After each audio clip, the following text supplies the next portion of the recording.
Assalamualaikum warahmatullahi wabarakatuh.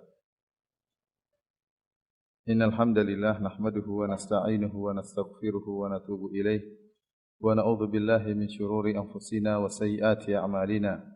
May yahdihillahu fala mudilla lahu wa may yudlil fala hadiyalah.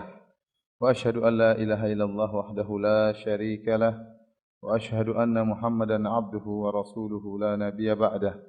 Ya ayyuhalladzina amanu taqullaha haqqa tuqatih wa la tamutunna illa wa antum muslimun.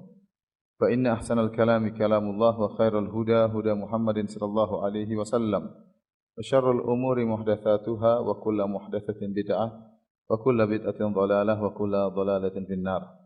Para hadirin dan hadirat yang dirahmati oleh Allah Subhanahu wa taala, alhamdulillah pada kesempatan hari ini kembali Allah Subhanahu wa taala mempermudahkan kita untuk bisa berkumpul di majelis yang semoga diberkahi oleh Allah Subhanahu wa taala di salah satu dari rumah-rumah Allah Subhanahu wa taala dalam rangka untuk mengagungkan Allah, dalam rangka untuk mengingatnya dan dalam rangka untuk meningkatkan keimanan kita dan perbaiki keimanan kita.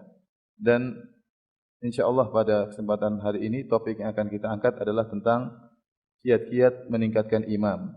Kiat-kiat meningkatkan iman atau asbab ziyadatil iman, sebab-sebab meningginya keimanan. Allah Subhanahu wa taala telah mengingkatkan masalah kebahagiaan dengan keimanan. Sejauh mana kadar iman seorang semakin tinggi, maka akan semakin tinggi kebahagiaan yang akan dia peroleh di dunia maupun di akhirat. Allah Subhanahu wa taala berfirman, "Man 'amila salihan min dzakarin aw untha wa huwa mu'min, falanuhyiyannahu hayatan thayyibah wa lanajziyannahum ajrahum bi ahsani ma kanu ya'malun." Barang siapa yang beramal saleh, lelaki maupun wanita, wa huwa mu'min, dan dia beriman kepada Allah Subhanahu wa taala, falanuhyiyannahu hayatan thayyibah, maka kami akan memberikan kepada dia kehidupan yang penuh kebaikan, kehidupan kebahagiaan ini di dunia.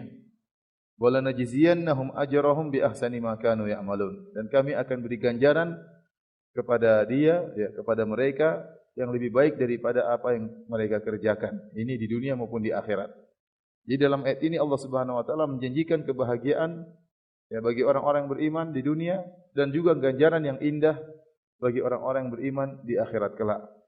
Karenanya yakinlah para hadirin dan hadirat yang dirahmati oleh Allah Subhanahu wa taala, sejauh mana seorang tinggi keimanannya, sejauh itu pula kebahagiaan yang akan dia raih di dunia sebelum di akhirat. Karenanya pembicaraan tentang meningkatkan keimanan adalah pembicaraan yang sangat urgen bagi kita kaum mukminin dalam menjalani kehidupan kita sehari-hari. Kita ingin iman kita bertambah dan kita sangat sadar sering sekali iman kita turun.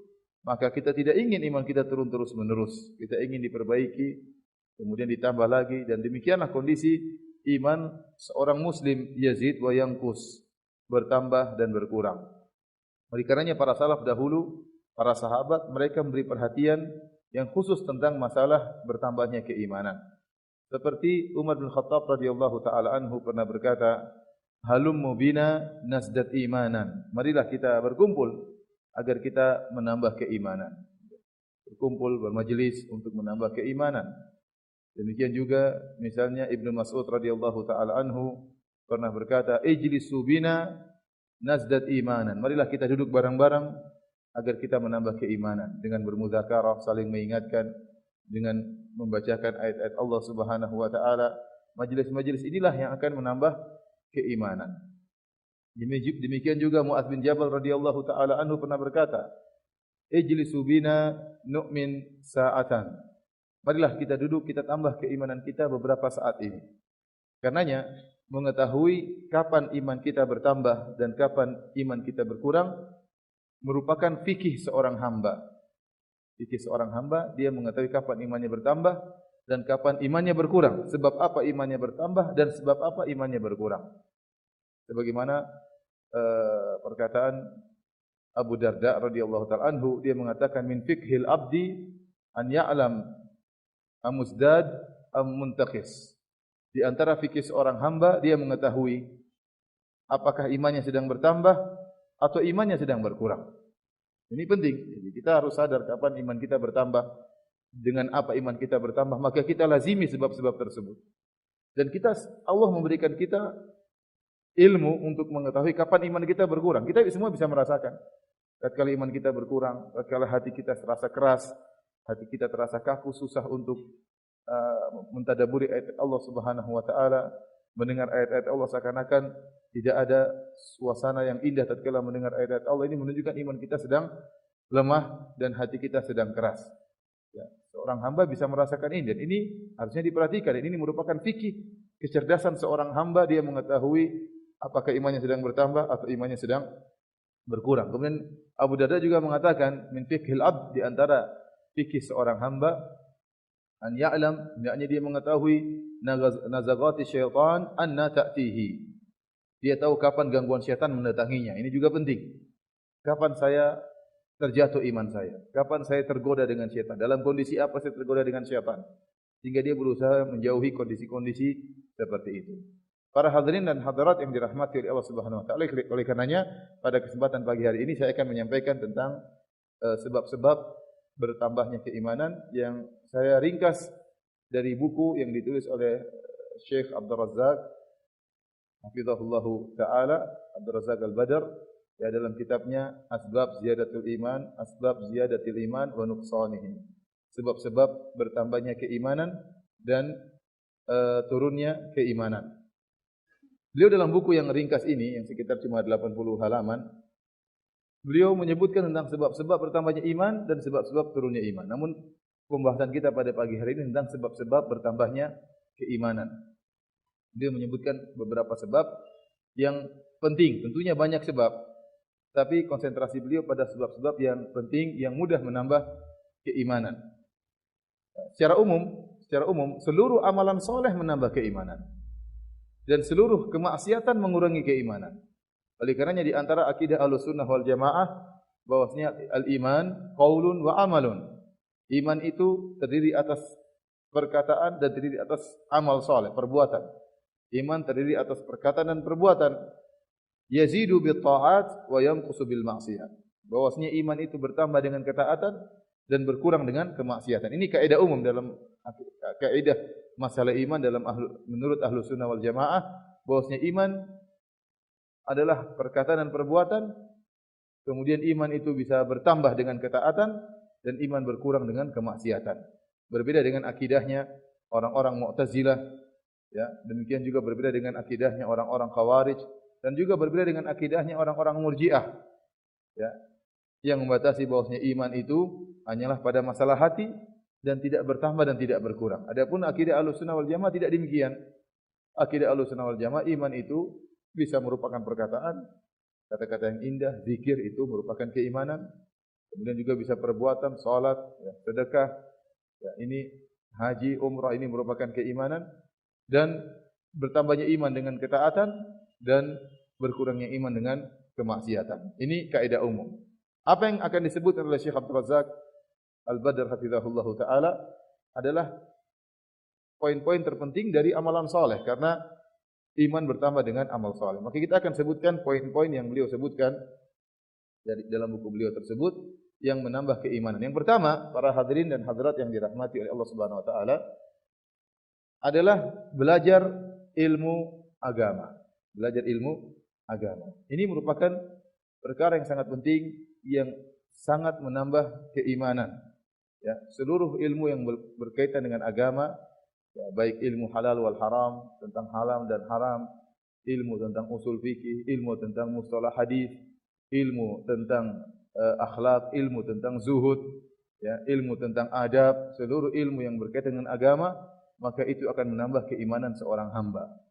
Dan keutamaan menuntut ilmu sangat luar biasa, sangat luar biasa. Oleh karenanya Allah Subhanahu wa taala tidak pernah memerintahkan nabinya untuk meminta tambahan kecuali tambahan ilmu. Kata Allah, wa qur rabbi zidni ilma. Katakanlah wahai Muhammad, Rabbi zidni ilma. Ya Rabbku, tambahkanlah bagiku ilmu. Allah tidak pernah memerintahkan nabi untuk minta tambahan yang lain kecuali tambahan ilmu. Ini menunjukkan pentingnya ilmu yang bermanfaat. Oleh karenanya dalam hadis yang masyhur yang antum juga semua sering dengar hadis tersebut, Rasulullah SAW bersabda, "Man salaka tariqan yaltamisu fihi ilman, sahalallahu lahu bihi tariqan ilal jannah. Barang siapa yang menempuh suatu jalan dalam rangka untuk meraih ilmu, untuk menuntut ilmu, maka Allah akan mudahkan jalannya menuju surga. Perhatikan hadis ini, kata Nabi SAW, barang siapa yang menempuh jalan untuk menuntut ilmu, Allah mudahkan jalannya menuju surga. Baik, bukankah kita semua sepakat seluruh amalan soleh mengantarkan kepada surga, iya atau tidak? Semua amalan soleh mengantarkan kepada surga atau tidak? Salat mengantarkan kepada surga, puasa mengantarkan kepada surga, bayar zakat mengantarkan kepada surga. Lantas kenapa Nabi SAW mengkhususkan penyebutan menuntut ilmu mengantarkan kepada surga? Ada yang tahu jawabannya? Ada yang tahu jawabannya atau tidak? Hah? Kenapa? Suatu amalan ibadah tersendiri, kurang pas. Hah? Karena akan beribadah dengan benar, hampir pas. Harus ilmu terlebih dahulu supaya bisa ibadahnya diterima. Ini semuanya hampir-hampir pas tapi kurang pas.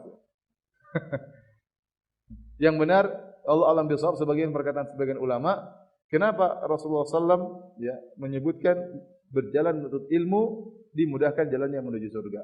Karena jalan yang paling cepat mengantarkan kepada surga adalah menuntut ilmu.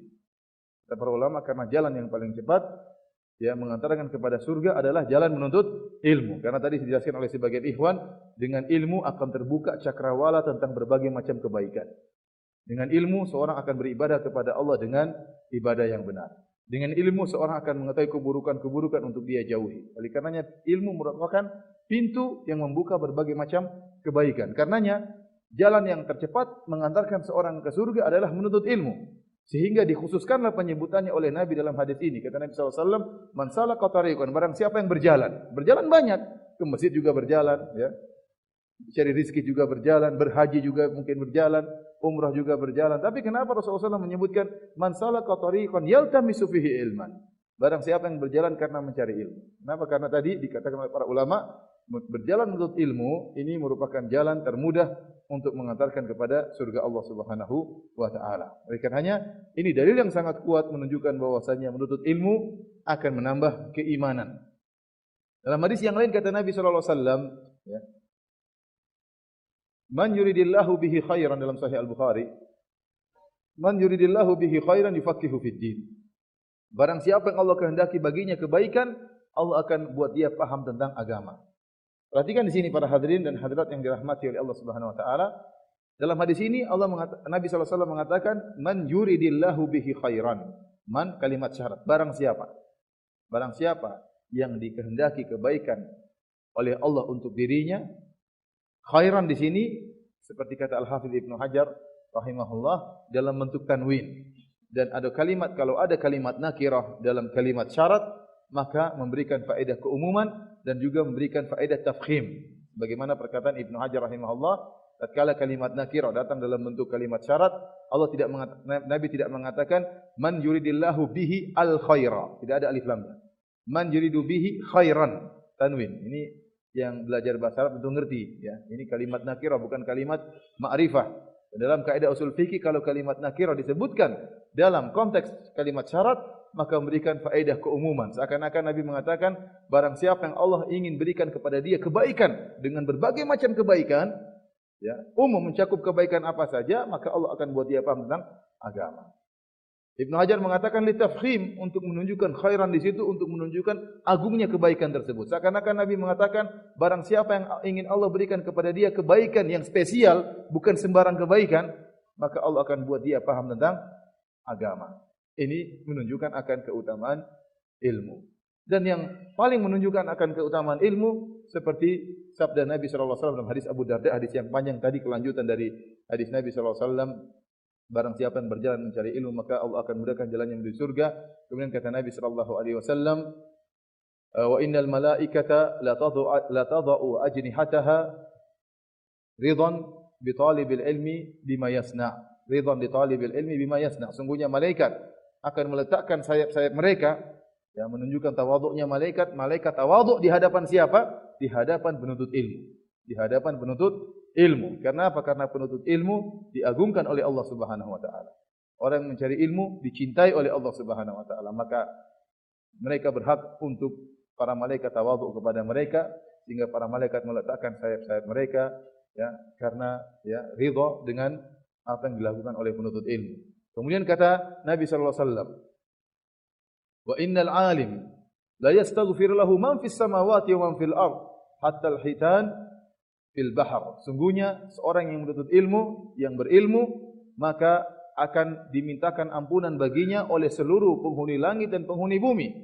Sampai-sampai ikan di lautan juga berdoa kepada Allah agar mengampuni orang ini. Maka saya katakan bahwasanya menuntut ilmu merupakan sebab utama untuk diampuni dosa-dosa. Kita banyak melakukan dosa-dosa. Dosa-dosa tidak bisa kita jaga lisan kita, kita tidak bisa jaga pandangan kita, tidak bisa kita jaga hati kita, tidak bisa kita jaga lisan kita. Maka di antara hal-hal yang bisa membantu mengampuni dosa-dosa kita adalah menuntut ilmu. Seorang belajar dan belajar, maka dia didoakan oleh malaikat, didoakan oleh penghuni langit, oleh penghuni bumi. Bahkan ikan-ikan yang ada di lautan akan mendoakan dia. Kemudian kata Nabi SAW, wa fadlul alim alal abid ka fadli al-qamari ala sairil kawakib. Dan keutamaan seorang yang alim dibandingkan dengan seorang ahli ibadah seperti keutamaan rembulan dibandingkan seluruh bintang. Ya, bayangkan di malam hari tatkala bulan purnama, bulan cuma satu, namun bulan itulah, cahaya bulan itulah yang menerangi bumi, yang orang-orang bermanfaat dengan cahaya bulan tersebut. Adapun bintang-bintang yang begitu jumlahnya banyak, cahaya bintang tersebut tidak akan sampai ke menerangi bumi. Yang menerangi bumi cumalah rembulan. Artinya apa? Kalau ada satu orang alim, orang ini benar-benar alim, maka dia lebih afdal cuma satu orang daripada jutaan ahli ibadah yang tidak alim. Karena siapa yang bisa memberi petunjuk kepada masyarakat? Orang ahli ibadah dia cuma untuk kepentingan dirinya sendiri. Dia sholat, dia puasa, dia bersedekah. Tapi orang alim inilah yang bisa memberi penerangan kepada masyarakat. Tatkala timbul fitnah-fitnah, tatkala timbul syubhat-syubhat, maka dialah yang bisa menjelaskan kepada masyarakat untuk menepis kerancuan dalam pemikiran, untuk menjelaskan pintu-pintu kebaikan. Maka satu orang alim lebih baik daripada jutaan ahli ibadah. Kemudian kata Nabi SAW, "Wa innal anbiya lam yuwarrithu dinaran wala dirhaman, wa inna ma warrathul ilma." Sungguhnya para nabi tidaklah mewarisi harta, tidak mewariskan dinar dan dirham, akan tapi mereka mewariskan ilmu. Wa man akhadahu faqad akhadha bihadzin wafir. Barang siapa yang telah mengambil ilmu, maka dia telah mengambil warisan para nabi. Oleh karena para hadirin rahmatillah subhanahu wa taala, apa yang sedang kita pelajari setiap hari dalam kajian, apa yang kita dengarkan dalam kajian-kajian baik melalui televisi maupun melalui radio-radio atau langsung bermajlis di hadapan para ustaz atau kita bermajlis di hadapan para ulama, maka itu semua adalah warisan Nabi yang sedang kita ambil. Maka hendaknya kita bahagia, semakin banyak warisan Nabi yang kita ambil, maka semakin banyak keimanan yang akan bertambah. Namun ada perkara yang penting yang harus saya ingatkan. Ini diingatkan oleh para ulama, diingatkan oleh Syekh Ibnu Qayyim rahimahullahu taala, dan juga diingatkan oleh Syekh Abdul Razak dalam kitabnya tersebut, bahwasanya perhatikan di sini, menuntut ilmu itu dia bukan ibadah li dzatihi. Dia bukan ibadah zat ilmu tersebut, tapi dia ibadah li ghairihi. Ilmu itu merupakan wasilah kepada sesuatu. Dan dia hanya bernilai ibadah kalau dia bisa mengantarkan kepada suatu tersebut. Suatu tersebut adalah apa? Agar dia bisa beribadah, bertakwa kepada Allah.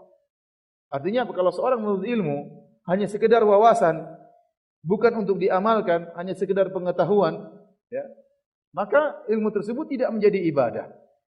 Kapan ilmu tersebut menjadi ibadah? Karena dia bukan ibadah secara zatnya, tetapi dia menjadi ibadah, dia perantara untuk sesuatu yang lain.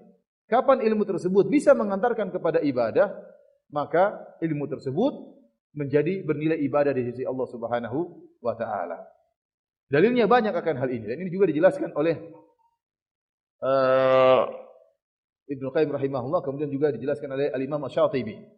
Al-Imam Syatibi ya dalam kitabnya Al-Muwafaqat juga menjelaskan akan hal ini, bahwasanya ilmu dia bukan ibadah secara zatnya, tetapi dia ibadah karena dia mengantarkan kepada ibadah. Dalilnya seperti firman Allah Subhanahu wa taala, "Ya ayyuhan nasu ubudu rabbakum." Bahwasanya tujuan kita diciptakanlah untuk beribadah. Bukan, ilmu adalah sarana untuk beribadah. Kalau ternyata seorang menuntut ilmu tidak mengantarkan dia kepada ibadah, maka bisa jadi bumerang bagi dia. Bisa jadi bumerang bagi dia. Oleh kerana Allah memuji dalam Al-Quran, Allah mengatakan, "Innama yakhshallah min ibadihi al-ulama." Sungguhnya yang takut kepada Allah adalah di antara hamba-hambanya adalah para ulama, yaitu orang-orang berilmu. Kalau ternyata ilmunya tidak mengantarkan dia untuk takut kepada Allah Subhanahu wa taala, maka keluar dari ulama yang dimaksudkan oleh Allah Subhanahu wa taala.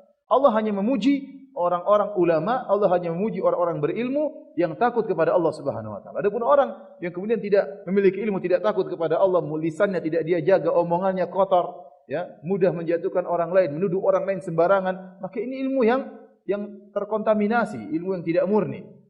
Sebagaimana perkataan Imam Ibnu Qayyim rahimahullahu taala. Allah juga sebutkan dalam surat Az-Zumar, kata Allah Subhanahu wa taala, "Amman huwa qanitun ana al-laili sajida wa qa'ima yahdharul akhirata wa yarju rahmata rabbih. Qul hal yastawi alladziina ya'lamuna wal ladziina la ya'lamun." Ini ayat yang sangat indah.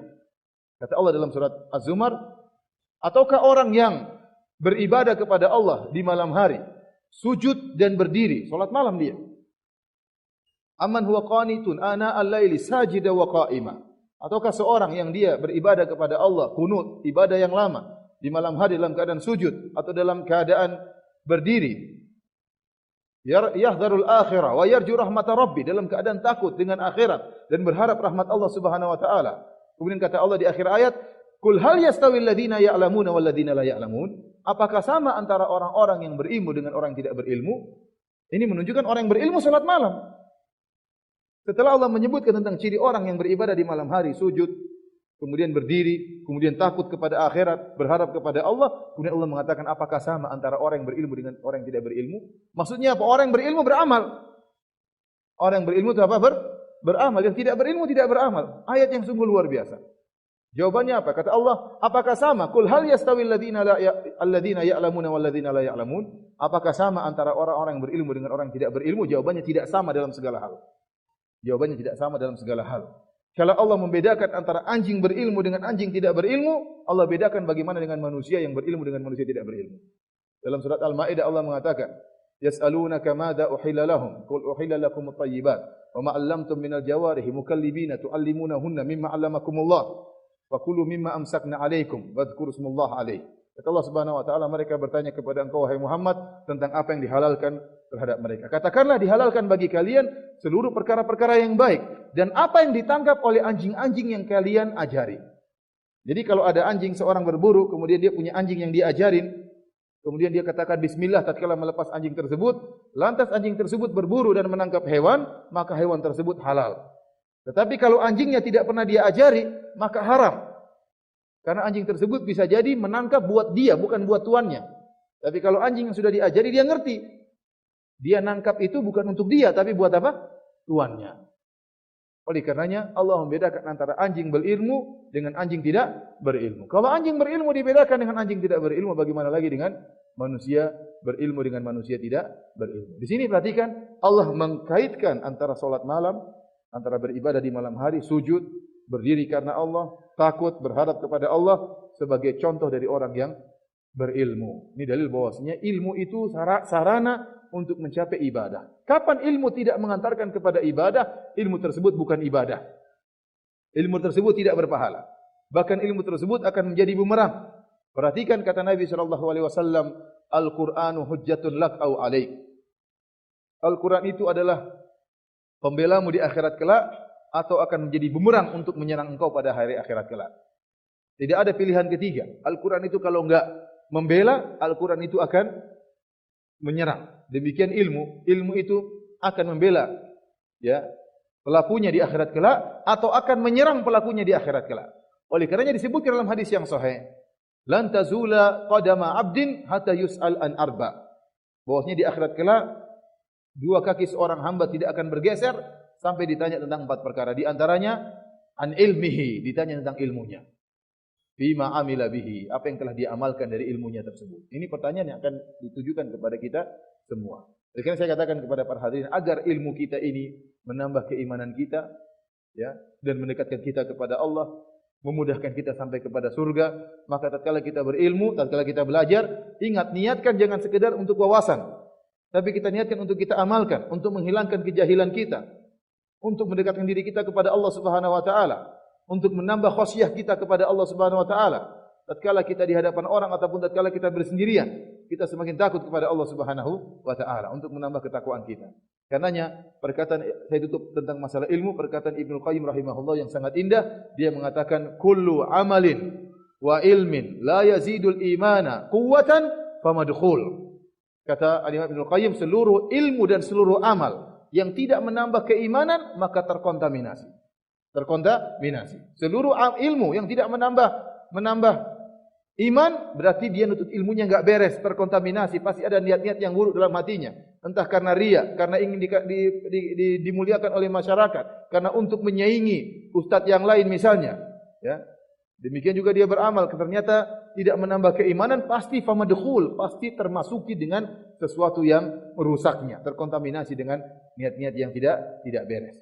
Makanya para hadirin dan hadirat yang dirahmati Allah Subhanahu wa taala, perkara yang pertama yang menambahkan keimanan bagi seorang adalah menuntut ilmu, akan tapi ilmu yang dituntut dengan penuh keikhlasan dan ilmu tersebut mengantarkan kepada dia untuk bertakwa kepada Allah Subhanahu wa taala dan beramal saleh. Perkara yang kedua, para hadirin dan hadirat yang dirahmati oleh Allah Subhanahu wa taala adalah membaca Al-Qur'an. Dan ini merupakan cabang daripada ilmu. Di antara ilmu adalah membaca Al-Qur'an. Al-Qur'anul Karim adalah kitab yang Allah turunkan dengan penuh keberkahan. Allah Ta'ala memuji dirinya tatkala menurunkan Al-Qur'an kepada hambanya Muhammad sallallahu alaihi wasallam. Alhamdulillahilladzi anzala ala abdihil kitab wa lam yaj'al lahu iwaja. Segala puji bagi Allah yang telah menurunkan kepada hambanya Al-Qur'an dan Allah tidak menjadikan dalam Al-Qur'an tersebut ada kepincangan sama sekali. Al-Qur'an lurus dalam segala hal, dalam berita-beritanya, dalam hukum-hukumnya, dalam kisah-kisahnya, ya. Semuanya lurus, tidak ada kebengkokan, tidak ada kesalahan sama sekali, dan ini merupakan nikmat yang besar. Makanya Allah puji dirinya sendiri, alhamdulillahilladzi anzala ala abdil kitaba. Allah yang telah, segala puji bagi Allah yang telah menurunkan Al-Qur'an kepada hambanya, dan dia adalah kitab yang penuh keberkahan. Kata Allah Subhanahu wa taala, wa hadza kitabun anzalnahu mubarak. Ini adalah kitab yang kami turunkan kepada engkau wahai Muhammad, mubarak, penuh dengan keberkahan. Kata Allah Subhanahu wa taala, wa hadza kitabun anzalnahu mubarakun fattabi'u. Ini adalah Alkitab Al-Qur'an yang kami turunkan kepada dia Muhammad sallallahu alaihi wasallam, penuh dengan keberkahan, fattabi'uhu wattaqu la'allakum turhamun. Ikutilah Al-Qur'an tersebut. Allah Subhanahu wa taala juga mengatakan, wa laqad ji'nahum bikitabin fassalnahu ala ilmin huda wa rahmatan liqaumin yu'minun. Sungguh kami telah mendatangkan kepada mereka sebuah kitab, fassalnahu ala ilmin, yang kami perinci kitab tersebut yaitu Al-Qur'an sebagai hudan, sebagai petunjuk, sebagai rahmat bagi siapa? Orang-orang yang beriman. Oleh karenanya para hadirin, Allah Subhanahu wa taala menjelaskan tentang agungnya Al-Qur'an ini sampai Allah mengatakan, "Lau anzalna hadzal Qur'ana ala jabalin la ra'aitahu khashi'an mutasaddian min khasyatillah." Seandainya kami turunkan Al-Qur'an ini kepada gunung yang tegar, yang kuat, la ra'aitahu khashi'an, maka kau akan melihat gunung tersebut dalam keadaan takut, mutasaddian, akan hancur min khasyatillah, karena takut kepada Allah Subhanahu wa taala. Ini menunjukkan bahwasanya Al-Qur'an sangat memberi pengaruh kepada hati. Kalau ada orang hatinya keras seperti gunung, maka akan luluh, ya, di hadapan Al-Qur'an. Tetapi tinggal bagaimana cara kita baca Al-Qur'an? Bagaimana cara kita baca Al-Qur'an? Al-Qur'an tidak diragukan merupakan kitab hudan wa rahmah, kitab yang memberi petunjuk, kitab yang mendatangkan rahmat.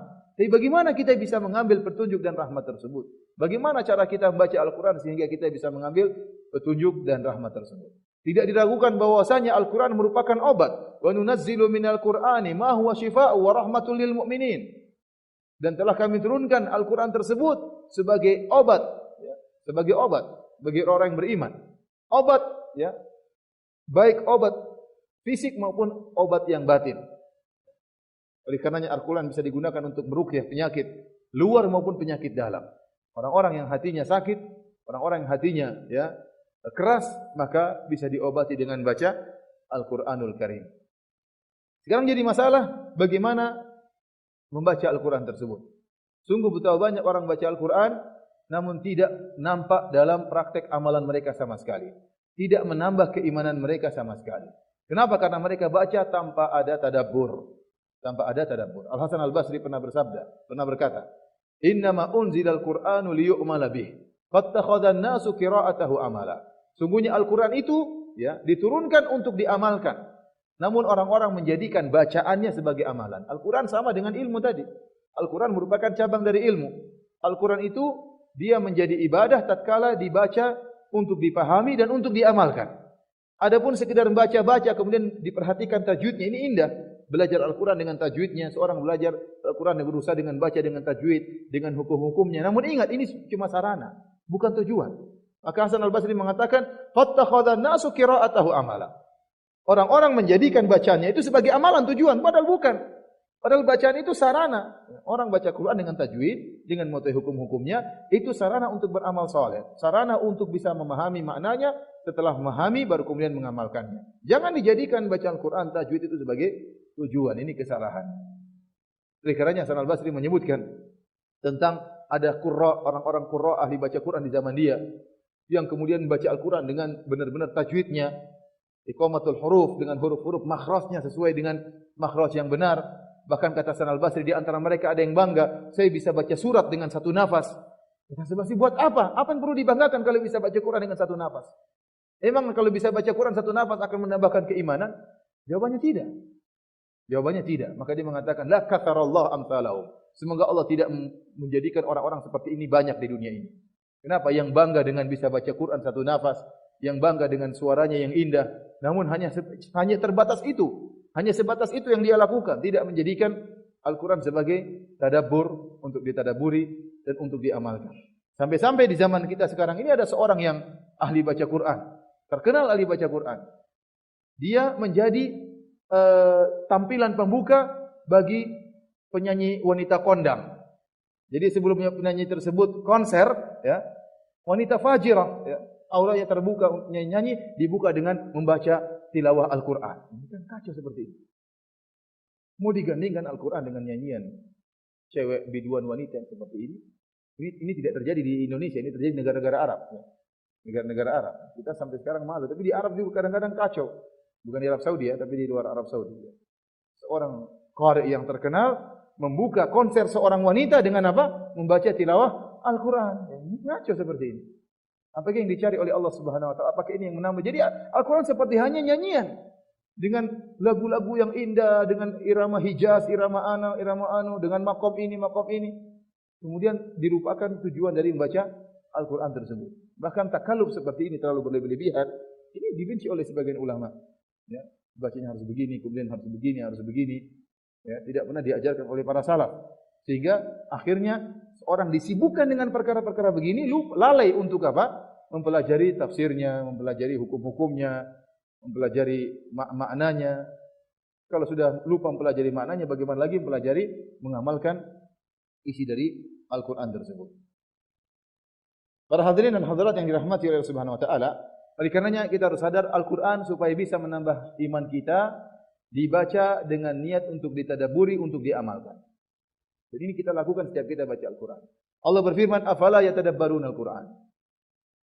Walau kana min indi ghairillahi lawajadu fi ikhtilafan katsiran." Apakah mereka tidak mentadabburi Al-Quran? Ini Allah turunkan, Allah celah siapa orang-orang musyrikin. Allah mengatakan, kenapa mereka tidak mentadabburi Al-Quran? Kalau orang musyrikin saja dicela, apalagi kita yang asalnya mereka tidak beriman dengan Al-Quran, Allah suruh mereka mentadabburi Al-Quran. Kita lebih utama untuk mentadabburi Al-Quran. Afala yatadabbaruna Al-Quran? Kenapa orang musyrikin tersebut tidak mentadabburi Al-Quran? Tidak mentadabburi Al-Quran. Bagaimana kita yang beriman dengan Al-Quran? Dalam ayat yang lain, afala yatadabbaruna Al-Quran am ala qulubin aqfaluha? Kenapa mereka tidak mentadabburi Al-Quran? Apakah hati-hati mereka telah terkunci? Allah cela orang yang baca Al-Quran tidak ditadabburi. Ini mereka sudah baca Quran namun tidak ditadabburi, dicela oleh Allah Subhanahu wa taala. Karena Al-Quran dibaca untuk ditadabburi, bukan hanya sekedar numpang lewat untuk diindahkan bacaannya, untuk dijadikan nyanyian, tidak. Ya. Tetapi untuk ditadabburi makna-maknanya. Kitabun anzalnahu mubarakun liyadabbaru ayatihi wa liyatadzakkara ulul albab. Al-Quran yang kami turunkan kepada engkau, kitabun anzalnahu ilaika mubarakun. Al-Quran yang kami turunkan kepada engkau, hai Muhammad, penuh dengan keberkahan. Bagaimana kita mencari keberkahan Al-Quran? Liyadabbaru ayatihi, untuk ditadaburi ayat-ayatnya. Waliyatadzakkara ulul albab, dan agar orang-orang yang berakal, yang cerdas jadi ingat dan sadar. Karenanya Allah Subhanahu wa taala mencela ahlul kitab yang hati mereka keras tidak bisa mentadabburi Al-Qur'an. Kata Allah, "Alam ya'ni lil ladzina amanu an takhsha' qulubuhum li dzikrillah wa ma nazala minal haqq." Sudahkah tiba saatnya bagi orang-orang yang beriman untuk khusyuk hati-hati mereka tatkala mereka mendengarkan firman-firman Allah. Apa yang Allah turunkan untuk mengingat Allah dan Al-Qur'an. Wala yakunu kalladzina utul kitaba min qabl fatala alaihimul amadu faqasat qulubuhum. Dan janganlah mereka orang-orang beriman seperti ahlul kitab yang telah diturunkan kepada mereka Alkitab sebelum Al-Qur'an, yaitu Taurat dan Injil. Fatala alaihimul amad, dan berlalu waktu yang lama, faqasat qulubuhum, sehingga hati-hati mereka pun menjadi keras. Wa katsirum minhum fasiqun, dan kebanyakan mereka adalah orang-orang fasik. Jadi orang yang tatkala baca Al-Qur'an tidak bisa terenyuh, tidak bisa mengambil keberkahan, dia seperti orang-orang ahlul kitab, ya, yang sudah keras hati mereka, sehingga Al-Qur'an yang bisa menghancurkan gunung tidak bisa menghancurkan hatinya, tidak bisa meluluhkan hatinya, berarti sudah parah. Karena ikhwani fillah akhwati fiddin azani Allahu iyyakum, Al-Qur'an ini merupakan sebab utama kita menambah iman. Maka saya katakan sungguh aneh ada seorang muslim, apalagi ngaku sebagai ahlu sunnah, apalagi ngaku sebagai salafi, apalagi ngaku sebagai salafi sejati, kemudian lewat hari-hari, satu hari lewat dia tidak baca Quran. Ngapain aja? Bagaimana hatinya mau lembut? Maksiat terus dia lakukan, tidak ada penawar hatinya, tidak ada pengobat hatinya. Al-Quran dia tinggalkan. Hijrah mahjurah, ditinggalkan Al-Quran tersebut. Ya, punya buku-buku, Masya Allah, buku tafsir Ibnu Katsir lengkap, tidak pernah dibaca. Dan banyak ikhwan yang hobi beli buku. Subhanallah. Beli buku, saya ke rumah Tiyuhingan punya buku apa? Fathul Bari, berapa puluh jilid. Terjemahan, Masya Allah. Dibaca? Oh enggak, belum. Ya mungkin niatnya baik untuk jadi perpustakaan buat anak-anak saya. Kalau ente enggak mulai baca, gimana anak-anak mau baca? Senang buku-buku yang tebal, ya. Buku-buku yang tebal dipajang di rumah, ya. Tafsir Ibnu Katsir, tafsir ini, tafsir anu berjilid-jilid, mewah enggak dibaca buat seperti ini. Ya. Jadi katanya jangan sampai hari-hari lewat kita enggak baca Quran sama sekali. Quran itulah penawar hati kita. Namun ingat bagaimana cara kita menambah iman dengan baca Quran. Ini yang dijelaskan oleh Syekh Abdul Razak dalam kitabnya. Yaitu pertama tatkala ente baca, ingat bahwasanya ente sedang baca firman Allah. Ini perkataan pencipta alam semesta. Perkataan zat yang telah menciptakan dirimu. Perkataan zat yang memberi hidayah kepadamu. Maka tatkala kita baca, kita akan mengagungkan Al-Quran. Kita tidak baca perkataan sembarang orang. Tapi kita bukan perkataan manusia yang sedang kita baca. Tapi kita sedang membaca firman Allah Subhanahu wa ta'ala. Kemudian tatkala baca, niatkan untuk menambah keimanan. Agar ihtidak, untuk mendapatkan hidayah, dan untuk bisa diamalkan. Ini perlu dibaca. Ini yang penting. Jadi bacanya pelan-pelan. Jangan ham kita, jangan cita-cita kita atau orientasi kita yang penting tamat, tidak. Yang penting saya target satu, enggak. Yang paling penting adalah kita setelah kita baca satu halaman ada iman yang bertambah, ada ilmu yang bertambah. Ikhwan, ini masalah kebiasaan saja, masalah kebiasaan. Baca dengan berusaha mentadabburi. Ustaz, saya enggak bisa bahasa Arab. Gimana cara mentadabburi? Ya repot juga, makanya belajar bahasa Arab. Ya kalau enggak baca terjemahan. Baca terjemahan. Sambil baca ayat, baca terjemahan. Baca ayat, baca terjemahan. Oleh karenanya Ibnu Qayyim rahimahullah mengatakan, perkataannya yang luar biasa. Beliau mengatakan, qira'atu ayatin wahidatin bitadabburin wa tafahhumin khairun min qira'ati khatmin bila tadabburin wa la tafahhum. Kata Ibnu Qayyim perkataan dia mengatakan, baca satu ayat saja dalam Al-Qur'an dengan tadabbur dan berusaha memahami kandungannya lebih baik daripada menghatamkan Al-Qur'an tapi tidak dipahami dan tidak ditadabburi. Ini benar. Bagaimana antum menambah iman? Dibaca Yasin wal Qur'an, terus enggak dia apa? Artinya enggak tahu, tafsir juga enggak pernah. Hanya dibaca untuk mencari keberkahan. Sebagaimana sebagian orang yang baca sebagian Al-Qur'an sekedar mencari keberkahan. Benar, Al-Qur'an berkah. Tetapi yang paling utama adalah apa? Memahami isinya. Bukankah itu yang menjadikan orang-orang musyrikin dahulu langsung beriman kepada Nabi sallallahu alaihi wasallam? Betapa banyak orang-orang musyrikin langsung beriman begitu mendengar bacaan Nabi sallallahu alaihi wasallam. Lihat Jubair bin Mut'im radhiyallahu taala anhu yang kafir dan musyrik. Begitu dia mendengar Nabi sallallahu alaihi wasallam dalam salat subuh membacakan firman Allah Subhanahu wa taala, "Am khuliqu min ghairi syai'in am humul khaliqun? Am khalaqus samawati wal arda bal la yuqinun?" Apakah mereka terciptakan tanpa dari sesuatu ataukah mereka menciptakan diri mereka sendiri? Ini ayat yang luar biasa yang menunjukkan ada pencipta Allah Subhanahu wa taala. Ayat yang luar biasa yang memberikan cara metode berfikir secara ilmiah manusia ada. Taib, adanya itu tiba-tiba ada ataukah mereka ciptakan sendiri atau ada yang menciptakan dari sesuatu yang tidak ada menjadi ada. Ada tiga kemungkinan. Ada manusia yang jelas manusia ada, makhluk ada. Baik, Allah mengatakan am khuliqu min ghairi syai'in am humul khaliqun. Apakah mereka diciptakan tanpa pencipta ataukah mereka menciptakan diri mereka sendiri? Am khalaqus samawati wal arda, apakah mereka menciptakan langit dan bumi? Maka kemudian dia mengatakan kada qalbi yatir, hampir-hampir jantungku terbang tatkala mendengar sabda firman Allah Subhanahu wa taala. Langsung masuk Islam. Ada seorang pendeta yang mendengar firman Allah Subhanahu wa taala tatkala ayat dalam surat Al-Baqarah yang mengancam orang-orang yang membuat Alkitab dengan tangannya. Fawailul lil ladzina yaktubuna alkitaba bi aydihim thumma yaquluna hadza min indillahi liyashtaru bihi thamanan qalila. Fawailul lahum mimma katabat aydihim wa wailul lahum mimma yaksibun. Yang artinya celaka bagi orang-orang yang menulis Alkitab dengan tangan-tangan mereka. Kemudian mereka berkata, ini adalah dari sisi Allah Subhanahu wa taala untuk mendapatkan sedikit dunia, secercah dunia. Fawailul lahum mimma katabat aydihim, celaka apa yang ditulis oleh tangan-tangan mereka, wa wailul lahum mimma yaksibun, dan celaka atas perbuatan mereka. Allah sebutkan celaka 3 kali. Seorang pendeta yang ngerti bahasa Arab tatkala mendengar ayat ini langsung beriman kepada Allah Subhanahu wa taala.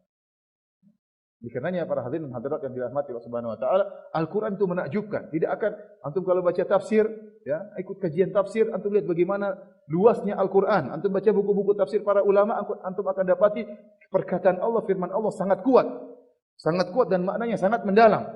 Oleh karenanya orang-orang Arab dahulu yang fasih, yang memiliki balaghah, bahasa yang luar biasa, tidak bisa mendatangkan semisal Al-Qur'an. Kenapa? Bukan cuma dari sisi balaghahnya yang luar biasa, kandungan dalam makna tersebut juga sangat luar biasa. Mungkin mereka bisa meniru dari sisi balaghahnya, tapi kandungannya tidak bisa meniru kandungan Al-Qur'anul Karim. Karenanya para hadirin rahmati Allah Subhanahu wa taala, sangat dianjurkan, dan ini sangat menambah iman. Tatkala kita setiap hari sisihkan waktu baca, enggak usah banyak-banyak, kita baca 5 ayat, tapi baca dengan tadabbur. Buka tafsir, antum enggak bisa bahasa Arab, beli tafsir Ibnu Katsir terjemahan, alhamdulillah sudah ada. Antum baca, antum enggak paham tanya ustaz, ya. Datang ke pengajian ustaz, bawa bukunya, ustaz ini maksudnya apa? Ya. Antum itu semua berpahala. Itu semua berpahala di sisi Allah Subhanahu wa taala. Ingat tadi perkataan Ibnu Qayyim rahimahullah, qira'atu ayatin wahidatin bitadabburin wa tafahhumin khairun min qira'ati khatmatin bila tadabburin wala tafahum, atau kama qala. Baca satu ayat dengan tadabbur dan dengan berusaha memahami maknanya lebih baik daripada menghatamkan Al-Qur'an 30 juz namun tidak ada tadabbur dan tidak ada pemahaman. Ada kisah saya baca di seorang dai di Arab Saudi bercerita tentang seorang yang pernah dipenjara. Di Arab Saudi sana terkadang ada sipir yang memberi keringanan. Kalau kamu hafal sekian surat, hukumanmu dikurangi. Ada penjahat dia dipenjara. Jadi dia bilang, saya dihukum dengan berapa tahun penjara, masih kurang. Sebenarnya banyak kejahatan saya namun tidak ketahuan. Yang ketahuan baru ini. Di penjara dia bertahun-tahun. Akhirnya dikasih keringanan sipir penjara, dan subhanallah saya beberapa kali sering ke penjara, sipirnya masya Allah jenggotnya sampai di sini, muridnya Syekh Utsaimin. Ini sipir penjara. Saya ngaji sama Syekh Abdul Salam, dia juga hadir. Loh, ini yang kemarin. Ya wajar kalau sipirnya kadang-kadang seperti itu, ini sipir penjara ya. Gimana mau disogok kalau begini caranya. Intinya diberi tawaran kalau kamu hafal sekian surat dikurangi. Jadi semakin banyak surat semakin dikurangi, mungkin 1 surat 1 bulan. Pokoknya diaturlah. Mulai dia baca Al-Qur'an dengan niat untuk keluar dari penjara. Namun karena dia orang Arab, dia baca. Mulai dia hafal Quran. Ada waktunya setoran kan, ujian. Oh, berarti kurangi. Alhamdulillah. Kemudian hafal lagi. sama sekali tidak mau menuntut ilmu, datang cuma ke halaqah Quran dalam rangka setoran untuk dikurangi apa?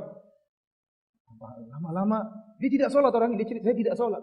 Subhanallah, saya mulai tidak, karena dia harus menghafal bukan sekedar baca, namanya hafal kan diulang-ulang. Terpaksa dia mentadaburi. Ayat-ayat tersebut. Mulai dia baca dan dia mentadaburi, belum sholat, mulai setoran, dikurangi, alhamdulillah. Setoran lagi dikurangi, lama-lama timbul dalam hatinya kerinduan untuk sholat. Maka dia pun mulai sholat dalam penjara. Kemudian mulai hafal lagi Quran. Niatnya masih campur, ingin hafal Quran, ingin keluar dari penjara. Sehingga terus akhirnya mulai sholatnya waktu. Kemudian dia mengatakan, dalam saya mendapati dalam diri saya kerinduan untuk sholat rawatib. Maka dia pun sholat rawatib. Saya dapati kerinduan dalam diri saya untuk sholat malam. Saya pun sholat malam. Saya mendapati diri saya kerinduan untuk puasa sunnah. Saya pun berpuasa di penjara tersebut. Sampai akhirnya dia keluar jadi orang yang hafal Quran. Artinya apa? Al-Quran itu kalau dibaca dengan tadabbur pasti ada pengaruhnya. Bukan yang sekedar dibaca lewat begitu saja. Karena seorang berusaha untuk membaca Al-Quran dengan mentadabburi. Di antara perkara yang subhanallah, Syekhul Islam Ibnu Taimiyah, menakjubkan Syekhul Islam Ibnu Taimiyah ini, ilmunya luar biasa. Ilmunya seperti lautan. Ya, luar biasa ilmu beliau rahimahullahu taala. Sampai Imam Az-Zahabi mengatakan, menukil perkataan orang-orang yang pernah bertemu dengan Ibnu Taimiyah.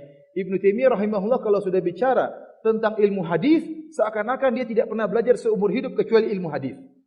Artinya apa? Karena saking detailnya ilmu dia tentang ilmu hadis. Seakan-akan enggak pernah belajar ilmu yang lain. Tapi kalau dia sudah bicara tentang bahasa Arab, tentang lughah, ilmu bahasa, seakan-akan seumur hidup cuma belajar ilmu bahasa, yang lain enggak tahu. Padahal yang lain juga begitu. Kalau dia sudah bicara tentang fikih, maka seakan-akan seumur hidupnya belajar fikih. Dia mazhab ini, kemudian dia bisa jelaskan. Di antara juga masalah tafsir. Kalau dia sudah bicara tafsir, seakan-akan dia imam dalam masalah tafsir. Ternyata Ibnu Taimiyah rahimahullah di antara penyesalan dia disebutkan di antara yang dia sesalkan, dia kurang mendalami ilmu tafsir. Artinya bukan dia sudah sangat mendalam, tetapi dia merasa harusnya tafsir ini mendapatkan hak porsi yang lebih besar untuk diperhatikan. Oleh karena kalau beliau di penjara di akhir hayatnya, beliau mendalami tafsir. Allah bukakan bagi dia cakrawala tentang makna-makna dari Al-Quran. Ini di akhir hayat beliau, kemudian beliau meninggal rahimahullahu ta'ala. Jadi seorang terkadang semangat belajar fikih, benar belajar fikih penting. Tapi terkadang Al-Quran dia lalaikan. Padahal Al-Quran itu yang sering kita baca. Beda antara orang baca Quran, kata ulama, seperti perkataan salah seorang syekh ya. Saya dengar ceramahnya dia mengatakan, ya ikhwan, kalau ente mau khusyuk salat, beda tatkala ente baca Al-Fatihah hanya sekedar memahami maknanya, beda tatkala ente membaca terjemahannya. Kalau ente sudah membaca terjemahannya, beda lagi kalau ente baca tafsirnya, tafsir ringkas. Akan beda perasaan ente dengan tatkala ente belum baca tafsirnya. Kalau ente baca tafsirnya lebih mendalam lagi, akan lebih beda lagi khusyuknya. Ini benar, orang yang semakin dalam paham tentang makna ayat, maka dia solatnya lebih apa? Lebih khusyuk. Karena dia tahu makna ayat ini kandungannya luas. Langsung begitu dia dengar ayat tersebut, langsung berbagai macam makna, kandungan makna yang terlintas di benaknya. Karena dia tahu makna dari ayat ini. Karena yang saya katakan, tidak ada yang bisa mengalahkan kekhusyuan para sahabat. Tidak ada yang bisa mengalahkan keimanan para sahabat. Kenapa? Ayat-ayat turun tentang mereka. Ayat-ayat turun tentang siapa? Tentang mereka. Jadi mereka melakukan turun ayat. Jadi mereka benar-benar paham tentang ayat tersebut. Ayat tersebut tentang berbicara tentang kondisi yang pernah mereka alami. Bagaimana mereka tidak beriman, luar biasa. Bagaimana mereka tidak khusyuk, luar biasa. Bayangkan salah seorang sahabat yang kalau tidak salah Abbad bin Bishr, tatkala dia salat baca Al-Qur'an, tahu-tahu ada panah yang mengenai tubuhnya, maka dia lanjutkan salatnya. Tiba-tiba panah kedua mengenai tubuhnya, dia lanjutkan salatnya. Sampai panah ketiga mengenai tubuhnya, melanjutkan salatnya, baru kemudian dia selesai salat, maka para sahabat yang melihat dia terluka. Mereka mengatakan, "Kenapa kau tidak memberhentikan salatmu?" Dia mengatakan, "Saya sedang baca suatu surat dan saya tidak ingin berhenti sebelum selesai." Subhanallah, bagaimana? Dan ini mungkin, sangat mungkin. Kenapa? Karena mereka benar-benar memahami kandungan Al-Quran. Dan mereka benar-benar hidup dalam makna-makna Al-Quran tersebut. Karena makna Al-Quran tersebut turun tentang mereka. Tentang kejadian yang mereka alami dalam peperangan, dalam ya, kejadian nyata yang mereka hadapi, bagaimana iman mereka tidak kuat, luar biasa. Para hadirin dan hadirat yang dirahmati oleh Subhanahu wa taala, kita lanjutkan.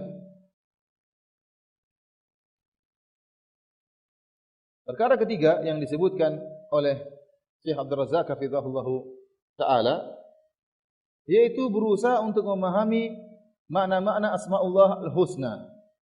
Alhamdulillah beliau memiliki sebuah buku yang antum mungkin sudah dicetak, judulnya Fiqhu al-Asma al-Husna, Fiqhi Asma'ullah al-Husna, ya, buku 1 jilid diterjemahkan kalau enggak salah 2 jilid. Ini penting. Kita ingin mengenal Rabb kita. Allah Subhanahu wa taala telah mengenalkan dirinya dalam Al-Qur'an dalam banyak ayat. Setiap kita buka Al-Qur'an kita akan baca sifat-sifat Allah. Alhamdulillahi Rabbil Alamin, Rabbul Alamin, penguasa alam semesta. Apa makna Al-Alamin? Apa makna Rabb? Ar-Rahmanir Rahim, apa makna Ar-Rahman? Apa makna Ar-Rahim? Apa bedanya Ar-Rahman dengan Ar-Rahim? Maliki Yaumiddin, apa maknanya Malik? Ini penting. Inilah yang menambah keimanan kita dengan berusaha mengenal sifat-sifat Allah Subhanahu wa taala yang terkandung dalam nama-nama Allah Subhanahu wa taala. Apa bedanya antara Ghaffar dengan Ghafur, dengan Ghafir? Allah mengatakan Ghafirudz dzam, ini Ghafir. Wa huwal Ghafurur Rahim, Al-Ghafur. Innaka kunta Ghaffara. Bedanya Ghaffar apa bedanya? Itu kita pelajari. Ini menambah keimanan kita terhadap sifat-sifat Allah Subhanahu wa taala. Ya Sittir, ya kita apa maknanya ini? Ya. Ya Khaliq, ya Razzaq, apa maknanya? Kita berusaha memahami mana-mana nama-nama Allah. Ya Tawwab, ya. Apa maknanya? Dengan memahami makna-makna tersebut, maka seorang akan menambah keimanannya, akan semakin cinta dia kepada Allah Subhanahu wa taala. Kaidah yang perkataan masyarakat kita, tak kenal maka tak sayang. Itu juga berlaku kepada Allah Subhanahu wa taala. Bagaimana antum bisa menumbuhkan rasa cinta antum kepada Allah? Bagaimana antum bisa menumbuhkan kerinduan untuk bertemu dengan Allah sementara antum tidak mengenal Allah Subhanahu wa taala?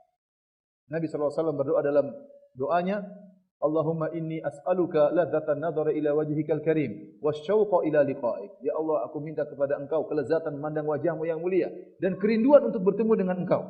Bagaimana seorang mau rindu sementara dia tidak mengenal Allah Subhanahu wa taala?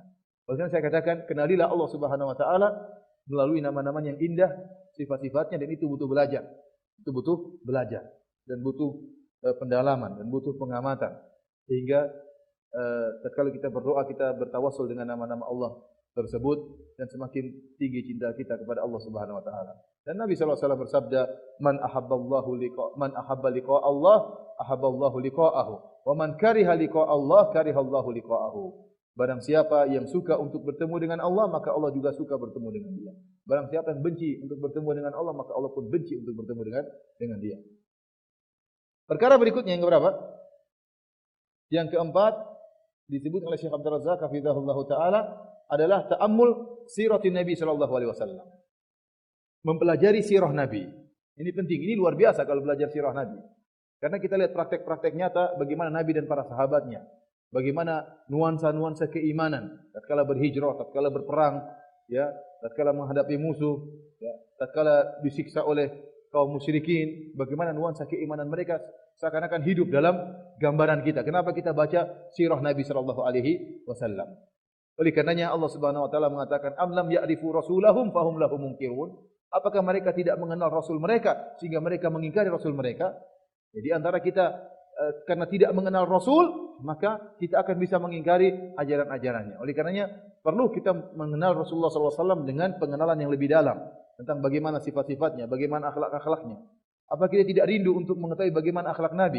Sementara Allah Subhanahu wa taala mengatakan, "Laqad ja'akum rasulun min anfusikum, azizun 'alaihi ma anittum, harisun 'alaikum bil mu'minina raufur rahim." Sungguh telah datang kepada kalian seorang rasul dari diri kalian, azizun 'alaihi ma anittum. Dia merasa berat atas apa berat yang menimpa kalian. Kalau ada sesuatu yang berat menimpa para sahabat, Rasulullah juga merasa berat. Rasulullah merasa berat kalau ada sesuatu yang memberatkan para sahabat. Harisun alaikum, sangat semangat untuk memberi hidayah kepada kalian. Sangat semangat agar kalian mendapat petunjuk dari Allah Subhanahu wa taala. Bil mu'minina raufur rahim, dan sangat sayang lagi pengasih kepada orang-orang yang beriman. Bagaimana kita tidak rindu untuk bertemu dengan Nabi, untuk mengenal sejarahnya, mengenal sifat-sifatnya. Allah Subhanahu wa taala mengatakan, "Wa innaka la'ala khuluqin azim." Dan sungguhnya engkau wahai Muhammad, Allah beri takkid, "Wa innaka," dan sungguhnya engkau wahai Muhammad, la'ala, sungguh-sungguh benar, di atas khuluqin azim, di atas akhlak perangai yang agung. Yang muji bukan manusia, yang muji Rabbus samawati wal ard, pencipta alam semesta, yang langsung muji akhlak Nabi sallallahu alaihi wasallam. Bagaimana kita tidak rindu untuk menelaah akhlak Nabi sallallahu alaihi wasallam? Bagaimana kita tidak rindu sementara Allah pernah bersumpah dengan umur Nabi sallallahu alaihi wasallam, "La amruka innahum la fi sakratihim ya'mahun." Demi umurmu wahai Muhammad, sungguhnya kaum pengikut kaum Nabi Lut tenggelam dalam kemabukan dan kemaksiatan mereka. Allah bersumpah dengan umurnya Nabi Muhammad sallallahu alaihi wasallam. Sebagian ulama mengatakan tafsiran dari Ibnu Abbas, wa hayatika, demi kehidupanmu wahai Muhammad. Kenapa Allah bersumpah dengan umur Muhammad, dengan kehidupan Nabi Muhammad? Karena seluruh kehidupan Nabi Muhammad pelajaran. Seluruhnya uswah. Dalam strata apapun, dalam tingkatan kehidupan apapun, semuanya adalah petunjuk bagi kita. Laqad kana lakum fi Rasulillahi uswatun hasanah. Sungguh bagi kalian pada diri Nabi ada teladan yang indah. Apakah dia sebagai seorang ayah? Apakah dia sebagai seorang suami? Apakah dia sebagai seorang ustaz? Apakah dia sebagai seorang sahabat? Apakah dengan teman-temannya? Apakah dia sebagai seorang kepala negara? Apakah dia sebagai apapun? Maka seluruhnya merupakan teladan. Setiap bagian dari sejarah Nabi yang kita baca, maka kita akan terkagum-kagum. Oleh karena saya katakan para hadirin, ya, dan ini agak kurang ya. Saya lihat agak kurang di pengajian-pengajian salaf, kajian tentang sirah Nabi sallallahu alaihi wasallam. Agak kurang. Ada alhamdulillah, ada beberapa ustaz, saya sendiri pernah menyampaikan sirah Nabi sampai pada Fatu Makkah ya. Kalau mungkin sudah 50 atau 60 episode, namun saya berhenti karena banyak kesibukan dan ada juga ustaz yang lain, tapi mempelajari sirah Nabi penting. Kita mengenal langsung bagaimana perjalanan hidup Nabi sallallahu alaihi wasallam dan bagaimana praktek Nabi terhadap ayat-ayat yang turun kepada Nabi sallallahu alaihi wasallam. Lihatlah bagaimana akhlak Rasulullah SAW. Makanya saya punya pengajian khusus, mungkin antum sudah pernah melihat, judulnya Mukjizat Akhlak Nabi sallallahu alaihi wasallam. Kenapa saya katakan demikian? Karena seluruh akhlak Nabi merupakan mukjizat. Mukjizat Nabi banyak. Mukjizat Al-Qur'an, mukjizat Isra Mi'raj, mukjizat air keluar dari tangan jari-jari beliau. Di antara mukjizat Nabi akhlak beliau alaihi salatu wasallam. Luar biasa akhlak Nabi sallallahu alaihi wasallam. Oleh karena saya kasih contoh saja yang sangat sederhana dalam kajian saya tersebut, saya sebutkan Nabi tidak pernah mencela makanan. Ma'aban Nabi sallallahu alaihi wasallam ta'aman qad in ishtahahu akalahu wa in karihahu tarakahu. Rasulullah sallallahu alaihi wasallam tidak pernah mencela makanan sama sekali. Kalau dia suka dia makan, kalau dia enggak suka dia tinggalkan. Ya akhi, siapa di antara kita tidak pernah mengomentari makanan? Kata Al-Imam Ibnu Nawawi, yang dimaksud dengan mencela makanan mengomentari, seperti mengatakan terlalu manis, terlalu asin, terlalu pedis, ya. Terlalu ini. Siapa di antara kita tidak pernah mengomentari makanan? Kita hobi mengomentari makanan. Adakah orang seumur hidup tidak pernah mengomentari makanan? Jawabannya tidak ada. Nabi tidak pernah mengomentar makanan, luar biasa. Kita jangankan yang kita beli, yang gratis pun kita komentari. Sudah dikasih gratis masih komentar. Apalagi yang kita beli keluar uang, lebih komentar lagi. Luar biasa. Dan yang menakjubkan saya sebutkan dalam kajian saya tersebut, tatkala Nabi diminta untuk berkomentar, tatkala Nabi sallallahu alaihi wasallam bersama Khalid bin Walid kemudian makan dhab, ya, dhab adalah kadal padang pasir, ya, maka Khalid bin Walid makan dhab dengan begitu lahapnya. Sampai disebutkan marok, air dari kuah dhab tersebut mengalir di jenggot beliau, makan dengan lahap, Nabi cuma ngeliatin saja. Maka dia bilang, "Wahai Rasulullah, aharamun hu? Apakah haram kau tidak makan?" Kenapa kau tidak makan? Sekarang Khalid bin Walid minta Nabi untuk komentar, kenapa tidak makan? Namun apa komentar Nabi? Dengan jawaban yang indah, lam yakun bi ardi qaumi fa ajiduni afa'afuhu. Ini dhab tidak ada di kampungku, maka saya tidak bisa makan. Antum kalau ditawarin apa? Oh, tidak ada di kampungku. Nabi luar biasa ya akhi. Dia memberikan komentar tanpa ada celaan terhadap makanan tersebut. Dia tidak mengatakan, gimana sih teman-teman ini? Saya Nabi masa dikasih kadal? Ya, harusnya kambing dong, apa-apa dong. Ini kadal dikasih. Ngeri kayak gini. Dhab itu terkadang dipotong masih jalan ya. Terkadang ya. Oleh karenanya masa Nabi SAW sama sekali tidak mencela makanan tersebut. Dan ini akhlak mukjizat Nabi, dan saya sudah bahas dalam kajian saya tersebut, tidak ingin mengulangi lagi kajian tersebut. Intinya setiap akhlak Nabi mukjizat, ya. Bagaimana kita mau mencintai Nabi dengan sesungguhnya? Bagaimana kita mau rindu ketemu dengan Nabi? Bagaimana kita menambah keimanan kita sementara kita tidak mengenal siapa Nabi kita Muhammad sallallahu alaihi wasallam. Oleh karenanya perlu belajar sirah Nabi sallallahu alaihi wasallam agar menambah keimanan kita dan ketakwaan kita. Sampai jam berapa panitia? 11 lama sekali. Berikutnya di antara perkara yang menambah keimanan kita adalah selain sejarah Nabi, kita pelajari juga sejarah salafus saleh. Sejarah salafus saleh disebut oleh Syekh Abdul Razak. Sejarah para sahabat, ya. Kalau kita bicara Nabi, orang mengatakan Nabi memang luar biasa lain sendiri. Karena jantungnya sudah dicuci oleh Allah Subhanahu wa taala. Kita ingin contoh yang manusia biasa, jangan Nabi sallallahu alaihi wasallam. Kita bilang lihat para sahabat yang jantungnya tidak dicuci oleh Allah Subhanahu wa taala. Tidak dibersihkan oleh para malaikat. Bagaimana akhlak mereka yang luar biasa. Bagaimana pengorbanan mereka terhadap Islam. Kaki mereka berjalan di atas bumi tapi hati-hati mereka di akhirat. Para sahabat radhiyallahu taala anhum yang Allah Subhanahu wa taala telah mentazkiyah mereka, merekomendasi mereka dengan rekomendasi yang terindah kata Allah Subhanahu wa taala, kuntum khaira ummatin ukhrijat linnas. Kalian umat terbaik yang Allah keluarkan bagi manusia. Rasulullah SAW mengatakan khairun nasi qarni, sebaik-baik generasi adalah generasiku, para sahabat radhiyallahu taala anhum. Oleh karena kalau antum baca sejarah sahabat seperti dongeng. Benar seperti dongeng. Bayangkan Umar bin Khattab pernah berlomba dengan Abu Bakar untuk bersedekah. Maka Umar pun mendatangkan setengah hartanya. Ya Rasulullah, ini hartaku setengahnya untuk Islam. Ingin mengalahkan Abu Bakar. Kata Abu Bakar, seluruh hartaku buat Islam. Ini gimana caranya? Gimana mau menyanyi Abu Bakar? Rasulullah bertanya, siapa di antara kalian hari ini yang mengunjungi orang sakit? Kata Abu Bakar, saya Rasulullah. Siapa yang bersedekah? Saya Rasulullah. Siapa yang menyolatkan jenazah? Saya Rasulullah. Siapa yang saya terus. Kalau kita siapa hari ini yang mengunjungi orang sakit? Siapa yang hari ini bersedekah? Allah alam. Ya, ada orang seperti Abu Bakar luar biasa. Ada orang seperti Umar bin Khattab, seperti Utsman bin Affan, pemalu. Sampai Rasulullah SAW mengatakan, ala astahi min rajulin yastahi minhul malaika. Apakah aku tidak malu dengan seorang yang malaikat saja malu sama dia? Luar biasa akhlak mereka, para sahabat radhiyallahu taala anhum. Oleh karenanya mencintai mereka menambah keimanan. Membenci mereka menambah kekufuran. Maka celakalah orang-orang Rafidhah yang mereka tidak punya jasa terhadap Islam. Kemudian mereka mencela para sahabat yang telah mengorbankan jiwa dan raga mereka untuk Islam. Celakalah orang-orang Rafidhah, orang-orang Syiah yang kerjanya merusak Islam, membantai kaum muslimin, kemudian mencela para sahabat yang Islam tegak di atas perjuangan mereka radhiyallahu taala anhum. Oleh karena Nabi mengatakan, la tasubu ashabi. Jangan kalian mencela para sahabatku. Para sahabat manusia biasa, mereka juga punya kesalahan. Mereka tidak maksum, terkadang terbawa syahwat mereka, terkadang terbawa emosi mereka, terkadang mereka salah beristihad. Tapi kesalahan mereka masih kalah dibandingkan dengan lautan amalan mereka, dengan lautan kebaikan mereka. Fawalladzi nafsu Muhammadin biyadihi, law anna ahadakum anfaqa mithla Uhudin dhahaban, ma balagha mudda ahadin wala nasifahu.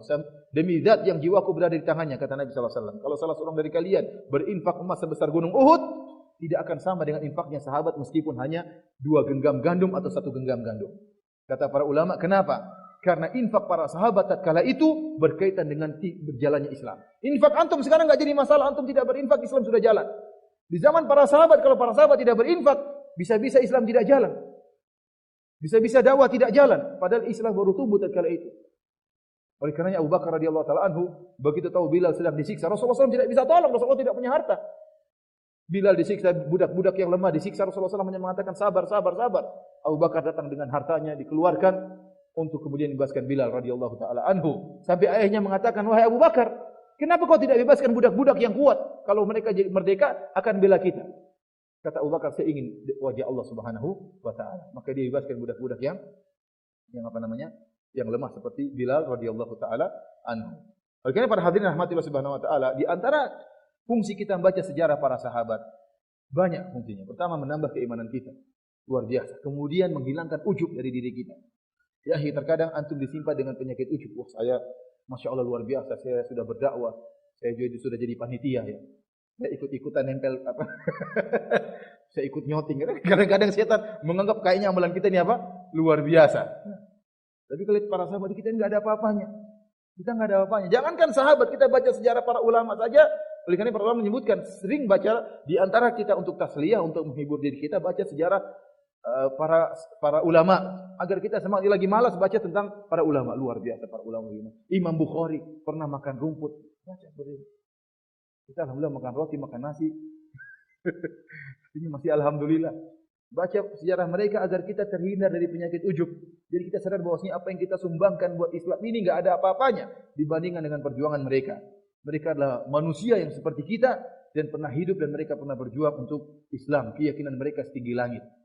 Para hadirin dan hadirat yang dirahmati Allah Subhanahu wa taala, oleh karena di antara hal-hal yang bisa menambah keimanan kita, baca buku-buku tentang para sahabat, baca buku-buku tentang para ulama ya. Ada buku indah seperti Syiar Alam Nubala, saya enggak tahu sudah diterjemahkan atau belum. Tentang kisah-kisah para ulama ya. Berapa puluh jilid saya enggak tahu ya. Terjemahkan Sudah. Kalau itu bagus di di koleksi ya. Dibaca. Kalau Fathul Bari, ya ikhwan, Fathul Bari itu buku berat. Ustaz saja terkadang baca enggak paham. Artinya saya enggak bukan merendahkan. Artinya sebagian orang yang tahu bahasa Arab aja baca terkadang enggak paham ini maksud. Karena Ibnu Hajar terkadang bicara tentang usul fikih, tentang mustalah hadis, tentang rawi-rawi, kemudian dia baca dia enggak paham padahal dia tahu bahasa Arab. Ini bagaimana tidak tahu bahasa Arab baca terjemahan? Ustaz maksudnya apa? Ustaz bilang mana Arabnya sini. Artinya bagus koleksi tapi yang bermanfaat lah koleksi. Bukan saya melarang antum beli Fathul Bari ya. Nanti penerbitnya marah sama anda. Intinya silakan beli tapi dibaca. Dan saya bilang di antara buku-buku yang mungkin antum koleksi seperti buku-buku tentang para ulama. Ini buku-buku yang indah. Bagaimana sejarah Imam Syafi'i, bagaimana ujian yang dihadapinya, bagaimana Ahmad bin Hanbal, bagaimana ujian yang dihadapinya, Imam Malik, bagaimana belajarnya Imam Malik, bagaimana Abu Hanifah, kemudian ulama-ulama yang lain. Pelajari sejarah mereka, maka kita akan mendapati keimanan, semangat dalam beribadah dan kita terhindar dari penyakit ujub. Kita sadar ternyata kita tidak ada apa-apanya. Apa yang telah kita lakukan enggak ada apa-apanya dibandingkan apa yang mereka perjuangkan. Kemudian kita lanjutkan para hadirin dan hadirat. Di antara hal yang bisa menambah keimanan adalah ta'ammul mahasiniddin al-islami, yaitu merenungkan tentang keindahan agama Islam. Ya ikhwan, agama Islam agama yang indah. Antum kalau bandingkan dengan kesyirikan yang ada di alam semesta, antum berbahagia. Antum beribadah kepada Tuhan pencipta alam semesta. Ada orang yang menyembah patung, ada orang menyembah matahari. IQ-nya tinggi tapi menyembah matahari. Ada orang ketemu pohon besar kasih kemenyan, ya. Ada batu besar kasih apa? Menyan, ya. Rendah di hadapan makhluk yang lebih hina daripada diri, yang merendahkan dirinya di hadapan makhluk tersebut. Ada yang menyembah malaikat, ada yang menyembah jin, ada yang menyembah dewa. Ya. Ada yang menyembah kuburan, ya, banyak. Kita bersyukur kepada Allah. Lihatlah Islam. Kata Allah, inna dina indallahil Islam. Agama satu-satunya yang diridhoi oleh Allah hanyalah Islam. Antum perhatikan seluruh agama selain Islam, semuanya menyeru kepada kesyirikan. Semua menyeru kepada penyembahan terhadap makhluk. Kita bicara agama Nasrani, menyeru kepada penyembahan terhadap Nabi Isa bin Maryam alaihi salam. Kita berbicara tentang Yahudi, mereka mengatakan Uzair ibnullah. Uzair adalah putra Allah Subhanahu wa taala. Kita berbicara tentang orang-orang Hindu, mereka menyembah 3 dewa. Lau kana fihi ma'alihatun illa, perhatikan ayat Allah. Lau kana fihi ma'alihatun illa Allah la fasadata. Seandainya ada Tuhan-Tuhan selain Allah, maka hancurnya alam semesta ini. Tuhan cuma satu. Kalau Tuhan ada 2, satunya ingin orangnya hidup, satunya ingin mati, apa yang terjadi kira-kira? Tuhan satu bilang, saya mau matikan dia. Tuhan, oh enggak, saya mau hidupkan dia. Ayo kita bertengkar ayo. Siapa yang menang? Tatkala terjadi apa? Duel, jadi sparring. Ada 3 kemungkinan bagi orang ini. Kemungkinan pertama, dia mati dan dia hidup. Karena Tuhannya sama-sama jago. Dia mati dan dia hidup. Kemungkinan kedua, tadi dia mati dan dia hidup. Kemungkinan kedua, dia hidup dan dia mati. Sama saja kan? Kemungkinan ketiga, dia hidup atau mati. Jadi kemungkinan pertama, keinginan 2 dewa ini sama-sama terwujud. Berarti sama-sama hidup dan sama-sama apa? Mati. Kemungkinan kedua, 2-duanya mampus dewanya. Sama-sama kalah. Jadi tidak hidup dan tidak mati. Kemungkinan ketiga, salah satunya menang. Yang menang itulah yang berhak menjadi Tuhan. Kemungkinan pertama mustahil. Tidak mungkin ada makhluk hidup dan mati. Karena ini menggabungkan antara timur dan barat, utara dan selatan. Atas dan bawah. 2 kontradiksi enggak mungkin digabungkan secara akal sehat. Atau dinafikan dua-duanya. Tidak timur, tidak barat. Kalau gitu di mana? Tidak utara, tidak selatan. Kalau gitu tidak di atas, tidak di bawah. Kalau gitu di mana? Tidak ada. Kemungkinan pertama tidak mungkin. Kemungkinan 2 tidak mungkin. Kemungkinan ketiga yang benar. Yang menang itulah jadi Tuhan. Oleh karena kita tanya sama mereka. Kalau terjadi tsunami. Itu siapa yang jadi Tuhan tatkala itu? Dewa pencipta dirusak penciptaannya. Iya enggak? Dewa pemelihara kalah. Yang menang dewa apa? Siwa yang merusak. Maka dia tatkala itu berhak menjadi Tuhan. Karena dia telah berhasil apa? Merusak. Dan yang lain diam-diam tidak bisa berbuat apa-apa. Saya katakan ini agama yang tidak masuk akal. Ya nanti kalau ke India, kata teman saya belum pernah ke India, tapi teman-teman yang India cerita. Banyak sekali mereka punya keyakinan reinkarnasi. Keyakinan yang aneh-aneh. Sehingga mereka terkadang mengagungkan Tuhan, hewan-hewan dianggap sebagai Tuhan, dewa.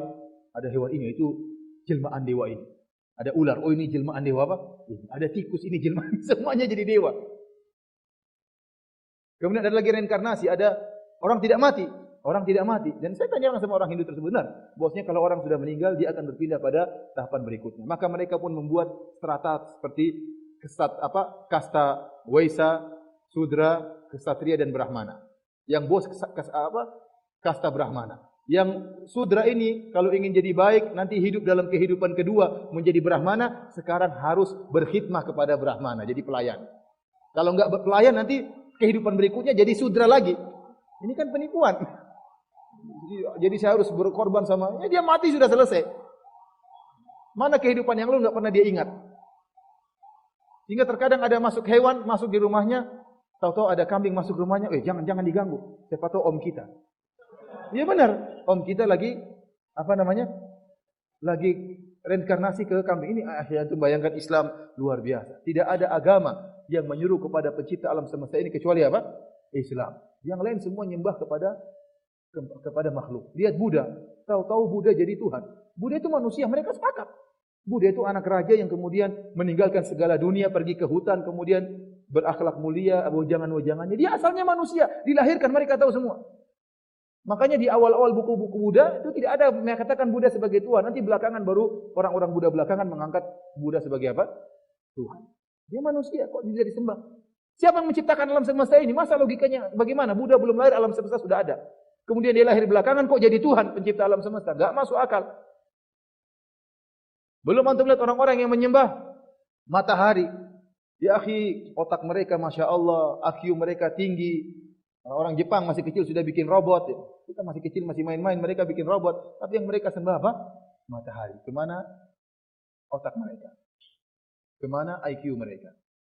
Oleh karena saya katakan para hadirin, kalau barang siapa yang merenungkan tentang ini saja, keindahan Islam dari sisi akidah, maka dia semakin bertambah keyakinan, bertambah keimanan bahwasanya agama Islam benar-benar dari Allah Subhanahu wa taala. Belum antum bicara tentang adab-adab Islam, adab suami dengan istri, adab bertetangga, luar biasa Islam menjelaskannya dengan sempurna. Kemudian juga masalah muamalah dijelaskan secara detail. Antum tidak akan dapatkan dalam agama-agama yang lain. Antum tidak akan dapatkan. Berkaitan dengan menta'amuli atau mempelajari tentang keindahan Islam akan menambah keimanan seseorang kepada Allah Subhanahu wa taala. Kemudian di antara hal yang bisa menambah keimanan yang keberapa? Yaitu ta'ammul fi ayatillahil kauniyah, yaitu memperhatikan tentang keagungan alam semesta ini. Sanurihim ayatihi fil afaqi wa fi anfusihim hatta yatabayyana lahum annahu al-haq. Kami akan tampakkan kepada mereka ayat-ayat kami di afaq, di segala penjuru dan pada diri-diri mereka agar mereka sadar bahwasanya Allah adalah yang maha benar. Jadi ayat-ayat Allah ini kalau kita perhatikan ya, menunjukkan bahwasanya Allah sangat luar biasa. Pencipta Allah luar biasa. Antum perhatikan bagaimana langit yang begitu luas. Langit yang begitu luas, kemudian tidak tahu ujungnya di mana. Dihiasi dengan jutaan bintang, dihiasi dengan matahari dan rembulan. Bagaimana dia bisa tegak di atas muka bumi ini tanpa ada tiang, padahal dia adalah atap dari bumi ini. Luar biasa. Oleh karenanya, barang siapa misalnya memperhatikan tentang matahari yang berputar sesuai dengan orbitnya. Kalau matahari maju sedikit saja, maka akan terbakar penduduk bumi. Kalau matahari keluar sedikit saja, akan kita kedinginan. Maka Allah buat dia berjalan sesuai dengan jalurnya. Tidak mungkin ini berjalan dengan sendirinya. Tidak mungkin. Sebagaimana perkataan orang-orang ateis, mereka mengatakan ini semua terjadi dengan sendirinya. Mustahil, tidak mungkin. Tidak mungkin bisa berjalan dengan teratur tanpa ada yang mengaturnya. Tuhan mereka adalah kebetulan, kata mereka kebetulan. Jadi Tuhan mereka apa namanya? Kebetulan. Atau mereka mengatakan ada sesuatu di balik ini. Mereka tidak mau namakan Tuhan, tapi kata mereka ada energi di balik ini. Nah, itulah Tuhan yang mengatur alam semesta ini. Antum perhatikan saja Allah berfirman tentang hujan. Tentang apa namanya? Dalam surat Al-Waqiah, siapa yang hafal ayatnya tentang masalah hujan? Apa? Afara'aitumul ladzi tashrabun. Antum anzaltumuhu minal muzni am nahnul munzilun? Tidakkah kalian melihat air hujan yang turun dari langit yang kalian minum? Apa kalian yang turunkan dari awan ataukah kami yang menurunkannya? Lau nasya'u ja'alnahu ujajan. Kalau kami berkehendak kami jadikan air hujan tersebut asin. Allah berkehendak jadi asin. Kalau air hujan turun jadi asin, gimana kita mau minum? Dan yang menakjubkan ya ikhwan, air hujan turun berapa juta butiran air hujan. Tapi subhanallah, air hujan tersebut jatuh pada tempatnya. Masing-masing titik sudah Allah takdirkan tempatnya. Kalau saya titik tadi gabung, di atas langit gabung jadi 1 kilo, habislah kita, mampus. Namun dia tidak bergabung, tes, subhanallah. Siapa yang bisa melakukan demikian? Allah Subhanahu wa taala. Antum lihat tentang wa fi anfusikum afala tubsirun. Ini paling penting tentang masalah dokter. Dan pada diri kalian apa kalian tidak bisa melihatnya? Orang sekarang kalau membuat jantung palsu setengah mati. Yang asli ciptaan Allah luar biasa. Siapa bisa bikin ginjal? Sudah ada ginjal palsu atau belum? Kalaupun ada paling tidak sesuai seperti ginjal manusia aslinya. Luar biasa rumitnya. Mata aja ini bagaimana bisa bikin mata ini? Lihat bagaimana fi anfusikum afala tubsirun. Saya masih ingat guru saya di waktu di S3. Dia sering bilang tentang ayat ini, bilang, bagaimana dia membantah orang-orang ateis? Dia mengatakan orang ateis itu gimana? Mereka mengatakan semua terjadi kebetulan. Ya ikhwan, coba di ente lihat badan ente jantung di dalam, di bawah tulang yang kokoh. Kalau kebetulan jantung kan bisa di luar misalnya. Kalau seandainya Allah ciptakan jantung di luar, ada yang jengkel sama ente langsung dia pejet. Kita ketawa sekelat kata dia. Kalau jantung ente di luar, ada yang jengkel sama ente dia langsung ceret, mampus ente. Makanya Allah jadikan jantung bagian apa? Bagian dalam. Artinya subhanallah, bagaimana semua ini dikatakan terjadi dengan kebetulan. Orang yang oleh karenanya banyak dokter-dokter yang semakin menambah keimanan mereka tatkala mereka melihat bagaimana luar biasa ya manusia ini makhluk yang sangat luar biasa yang Allah ciptakan. Sistem peredaran darah, sistem ini, sistem pernapasan, sistem apa semuanya luar biasa dalam tubuh ini yang menunjukkan yang menciptakannya adalah Allah Subhanahu wa taala. Ini akan menambah keimanan bagi kita tatkala kita merenungkan akan hal ini.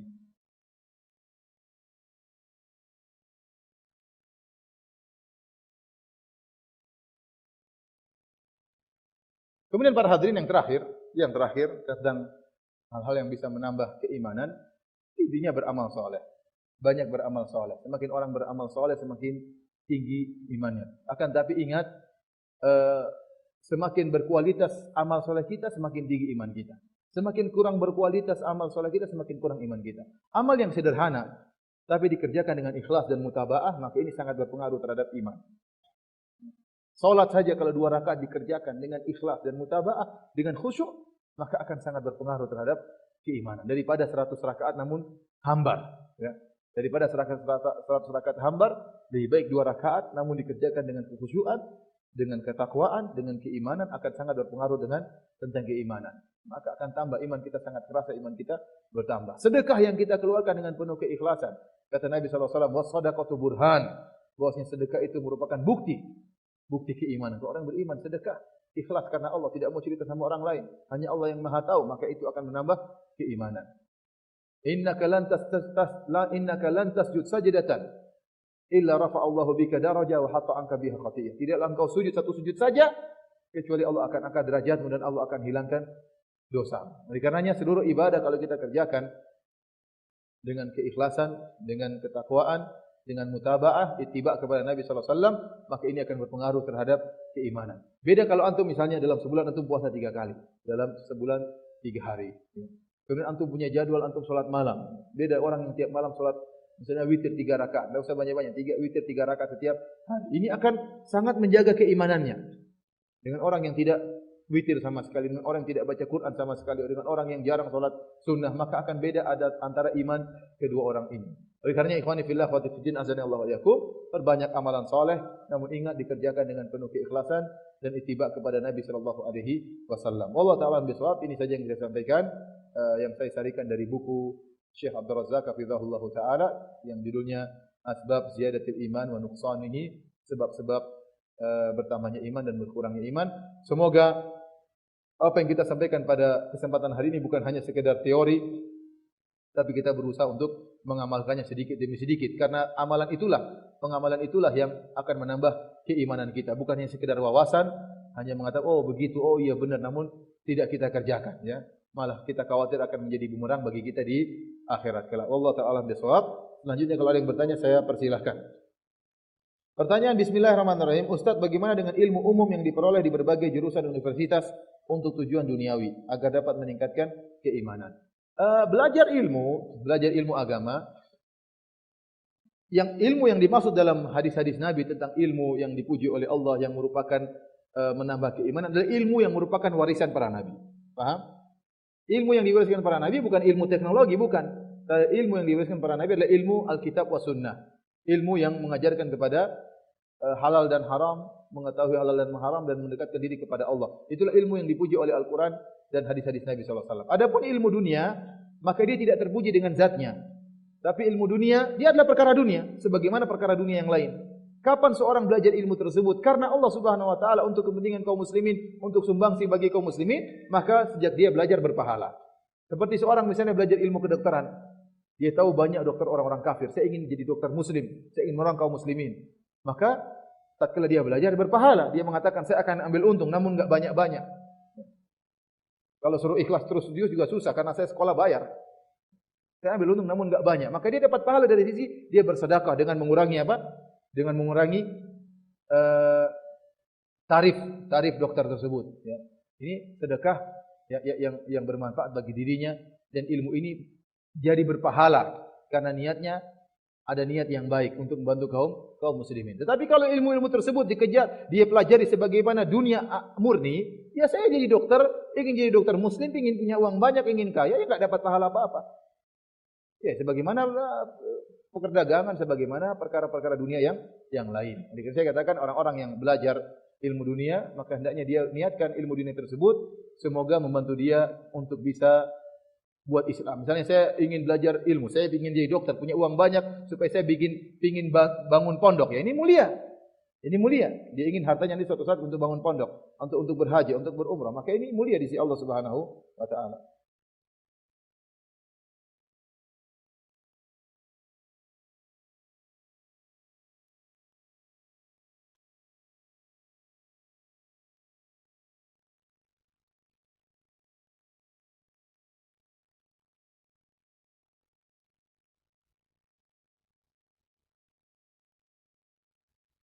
Ustaz, kalau tidak salah background antum dahulu ilmu umum. Apakah mungkin bisa menguasai ilmu dunia dan akhirat secara bersamaan? Saya rasa kalau bisa, namun tidak spesialis. Otak kita terbatas, otak kita, IQ kita terbatas. Ada orang yang ahli ini sekalian ahli ini, ada tapi tidak bisa maksimal. Tidak bisa maksimal. Ada sebagian orang seperti doktor, namun dia bukan doktor ilmu agama, namun dia memiliki ilmu dalam ilmu agama. Ada orang seperti ini. Ya. Contohnya seperti Habib Abdul Qadir Alawi Sakaf. Alwi bin Abdul Qadir As-Sakaf, kalau salah namanya, seorang alim yang ada di Dammam. Dia doktor, tapi doktor kalau nggak salah bidang kimia. Tapi luar biasa buku-buku agamanya sangat banyak. Ya, sehingga buku-bukunya terkadang dipakai oleh dosen-dosen Universitas Islam Madinah untuk diajarkan. Ya. Dia seorang yang alim. Ya. Saya undang-undang dia ke sini belum bisa datang. Ya. Karena beliau banyak kesibukan, sehingga beliau mengutus dua Habib yang lainnya. Dua Habib yang datang kemarin itu utusan beliau. Sebenarnya yang kita maksudkan beliau ini, karena beliau ini yang terkenal di Arab Saudi. Habib Alawi bin Abdul Qadir As-Sakaf. Ini doktor, tapi doktor bukan bidang agama. Tapi Masya Allah, Allah berikan ilmu yang luar biasa, karena memang ayahnya orang yang perhatian terhadap agama, mungkin sejak kecil sudah hafal Quran, sudah hafal ini, hafal anu. Meskipun belajar kedokteran, ilmu agama jalan terus. Tapi kalau kita seperti kita orang Indonesia agak susah ya. Agak susah gabungan keduanya. Ada sahabat saya yang Masya Allah S1-nya dapat, agama juga dapat, namun susah untuk mengembangkan kedua-duanya. Ya. Makanya saya katakan kalau bisa konsentrasi. Sekarang ini yang paling bermanfaat yang spesialis. Ini yang bermanfaat. Kita pun di sana pun di Universitas Islam Madinah tidak bisa kita spesialis semuanya. Namanya bukan spesialis kalau begitu. Masing-masing ada akidah pun spesialisnya macam-macam. Jurusan dakwah ada spesialis tarbiyah, ada spesialis sejarah, ada spesialis akidah, ada spesialis apa? Jurusan fikih pun demikian, ada spesialis usul fikih, ada spesialis jurusan fikih. Ya, jadi masing-masing kemudian tatkala dia S2 pun judul dia pun lebih terkhususkan lagi tentang masalah tertentu. Ini tentang masalah tertentu, ya. Seperti itu. Dan demikianlah jadi untuk menggabungkan kedua-duanya bisa namun tidak maksimal.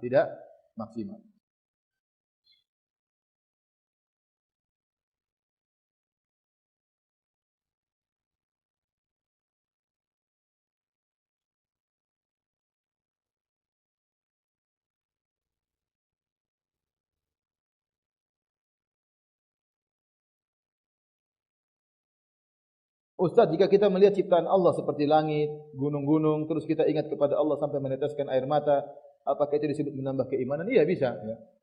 Nama keimanan karena kita mengingat zat yang maha agung yang telah menciptakan benda-benda tersebut. Kalau benda-benda ini sudah sangat menakjubkan, bagaimana penciptanya? Bagaimana penciptanya?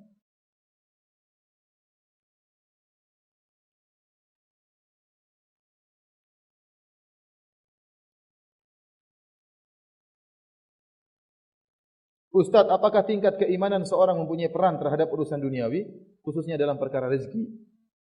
Saya katakan bahwasanya tidak berbanding lurus antara keimanan dengan rezeki. Jangan sampai kita menyangka bahwasanya orang yang beriman pasti rezekinya apa? Lancar. Tapi orang yang beriman tidak akan dihinakan oleh Allah Subhanahu wa taala. Ya. Kalau dia bertakwa, maka Allah akan berikan rezeki kepada dia. Namun tidak harus banyak rezeki tersebut. Allah Subhanahu wa taala berfirman, "Wa may yattaqillaha yaj'al lahu makhraja." Barang siapa yang bertakwa kepada Allah, Allah akan berikan solusi kepada dia. Wa yarzuquhu min haitsu la yahtasib, dan dia akan diberi rezeki dari arah yang dia tidak sangka-sangka. Oleh karenanya, barang siapa yang bertakwa kepada Allah, kemudian dia kalau seorang bekerja kemudian rezekinya enggak lancar-lancar, jangan-jangan dia bermaksiat. Karena maksiat itu bikin urusan macet. Hendaknya dia perbaiki ketakwaan dia. Coba dia salat malam, coba dia bertakwa, coba dia berbakti kepada ibunya. Coba dia senangkan hati ibunya, ya. Maka bisa jadi Allah memberikan rezeki dari arah tersebut. Namun tidak harus orang beriman harus kaya, enggak, ya. Terkadang diuji oleh Allah Subhanahu wa taala. Tetapi orang yang bertakwa pasti akan mendapati solusi dalam kehidupannya. Betapapun besar ujian yang dia hadapi, pasti ada solusinya. Kalau enggak ada solusinya, berarti ketakwaannya dipertanyakan.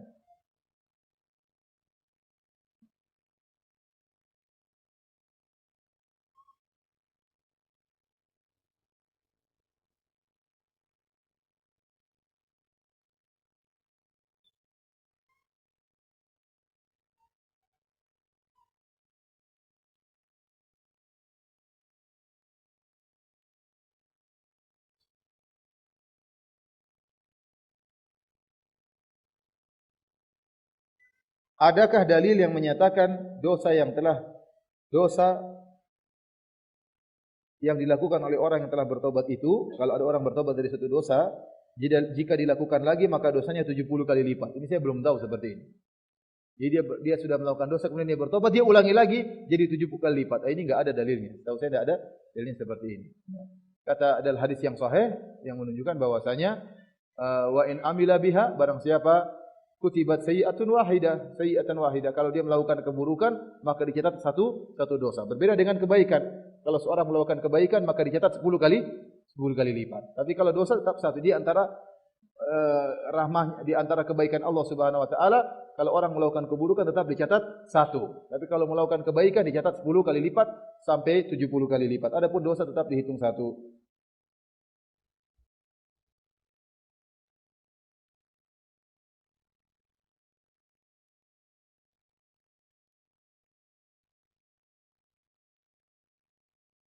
Ustaz, apakah seorang istri yang berzina harus mengakui kepada suami?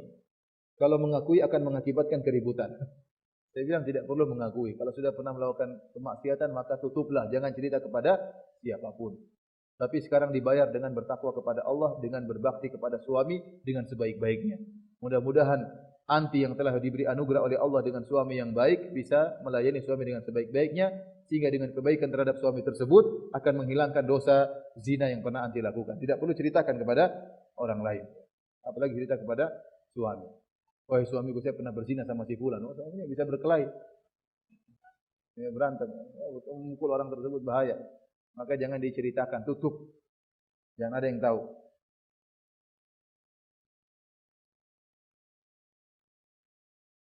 Karena sebagian orang terkadang dia saya sering alami orang datang, Ustaz saya pernah berzina. Jangan cerita begitu. Tapi Ustaz jangan bilang bilang ada orang berzina. Pernah saya hadapi orang Mesir juga datang ketemu saya orang Mesir. Kata dia, Syekh, saya berzina dengan istri saya. Lo berzina dengan istri bagaimana? Silakan kamu jangan ceritakan, tapi saya mau ceritakan. Saya berzina dengan istri saya. Lo bagaimana berzina dengan istri? Istri bukan berzina. Enggak, dulu waktu kita masih tunangan saya berzina. Sekarang jadi istri saya. Saya merasa gini. Jangan cerita sama orang, enggak usah cerita. Bilang kalau mau tanya, bilang ada orang bagaimana kalau orang begini. Jangan ceritakan dirinya. Allah sudah tutup aibnya, maka jangan dia buka apa? Aibnya. Ya. Ada cerita lucu tentang seorang Ustaz, dia cerita sama saya, Ustaz tersebut di Jakarta, dia cerita, ada seorang ikhwan sudah ngaji, datang ikut pengajian, kemudian dia bilang, Ustaz, saya berdosa dan saya mau bertobat. Saya sudah bertobat, tapi saya ragu Allah ampuni saya. Kata Ustaz, enggak, ente bertobat Allah ampuni, enggak usah, jangan ragu. Tapi saya ragu Ustaz, saya mau ceritakan sama antum. Enggak usah cerita, Allah Maha Ampun, Pengampun. Enggak, kalau saya enggak cerita, saya enggak serak. Ya udah cerita apa dosamu? Saya berzina Ustaz. Oh, berzina, merampok, membunuh, diampuni oleh Allah Subhanahu wa taala. Tunggu, saya mau cerita Ustaz, saya belum serak. Mau cerita apa lagi? Saya berzina dengan, enggak usah cerita. Allah ampuni, enggak usah cerita. Tunggu Ustaz, kalau saya tidak cerita, saya merasa belum diampuni oleh Allah. Ya sudah cerita. Kata dia, Ustaz, saya berzina dengan si fulana. Fulana ini Ustaznya kenal. Kurang ajar kata Ustaz. Kata Ustaz, kurang ajar. Allah ampuni, saya tidak kata kita. Kata Ustaz. Makanya ikhwan, kalau ente melakukan dosa, tidak usah cerita-cerita, sudah tutup. Allah tutup aurat ente, tidak usah ente cerita sama orang lain.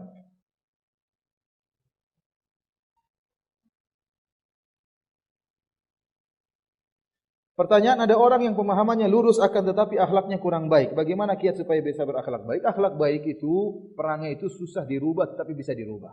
Seorang kalau sudah merasa dia tahu dirinya perangai buruk, maka dia harus berjuang untuk melawannya. Kata Nabi SAW, "Wa man yatasabbar yusabbirhullah." Barang siapa yang berusaha untuk bersabar, Allah jadikan dia sebagai penyabar. Tidak mudah orang yang sudah temperamen, suka marah-marah, jadi banyak korbannya, istrinya suka dimarah-marahin, anak buahnya dimarah-marahin, kakak adiknya dimarah-marahin. Dan itu sifat perangai tersebut, sifat yang buruk. Maka saya heran kalau ada orang yang bangga dengan sifat temperamennya tersebut. Saya ini suka marah-marah, itu memang baik. Kenapa kau banggakan? Itu buruk, akhlak yang buruk. Suka marah-marah itu akhlak yang buruk. Tetapi seorang bisa berubah dengan melatih diri. Makanya tadi karena Allah dia melatih diri, maka dia bisa merubah. Intinya ada kiat-kiatnya bagaimana merubah. Wa man yatasabbar yusabbirhullah. Barang siapa yang berusaha untuk bersabar, maka Allah akan menjadikan dia penyabar.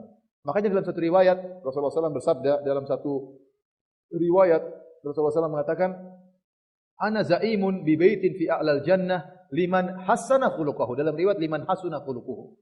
Aku menjamin surga, istana di surga yang paling tinggi bagi orang yang bagus akhlaknya. Dalam riwayat liman hassana khuluquhu, bagi orang yang memperbagus akhlaknya. Ini menunjukkan bahwasanya berusaha memperbaiki perangai ini dijamin oleh Nabi dengan istana di surga yang atas. Ya. Makanya saya katakan perangai itu bisa diusahakan. Ya. Lihat dahulu para sahabat ada yang perangainya buruk sebelum masuk Islam, setelah masuk Islam perangainya bisa berubah dengan tekad yang kuat.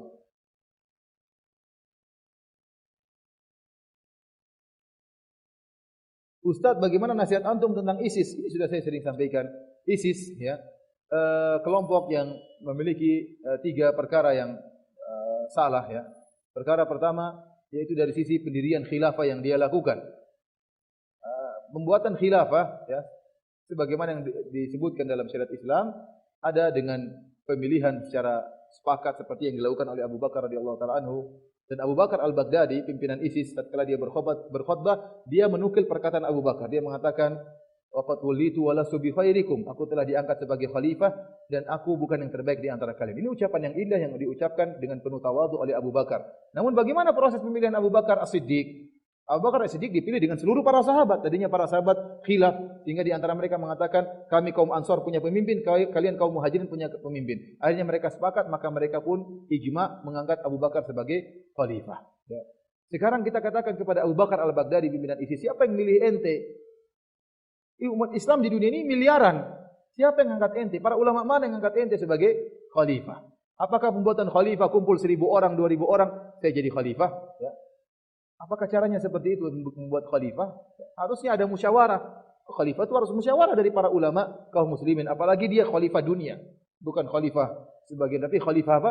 Dunia. Sehingga seluruh diminta baiat. Dari Indonesia pun berusaha baiat kepada khalifah tersebut. Saya katakan ini tidak benar. Kemudian khalifah dengan cara memilih seperti yang dilakukan para sahabat Abu Bakar. Atau khalifah yang sudah resmi menunjuk setelahnya. Seperti Abu Bakar memilih Umar, atau digabungkan antara pemilihan dengan musyawarah. Sebagaimana Umar tatkala memilih Utsman. Umar tidak menunjuk Utsman, tetapi Umar memilih 6 orang terbaik. Di antara 6 orang tersebut satu yang menjadi khalifah dimusyawarahkan di antara mereka. Ini penggabungan antara penunjukan dengan apa? Musyawarah. Ya. Adapun Abu Bakar Al-Baghdadi tetap jadi khalifah, maka tidak memenuhi persyaratan. Oleh karena kita katakan ulama mana yang pernah bermusyawarah untuk memilih Abu Bakar Al-Baghdadi sebagai khalifah. Kalau cara bikin khalifah seperti dia, kita katakan kamu sudah terlambat wahai Abu Bakar Al-Baghdadi. Sudah ada khalifah-khalifah sebelum kamu. Contohnya di Indonesia. Indonesia sudah khalifah Islam Jamaah sudah lama. Islam Jamaah khalifahnya katanya dibentuk 1941 sebelum Indonesia merdeka. Soekarno pun keliru sebenarnya. Harusnya sudah ada khalifah sebelumnya, Nur Hasan Ubaidah, ya, pimpinan Islam Jamaah, merupakan khalifah pertama di Republik Indonesia. Ya.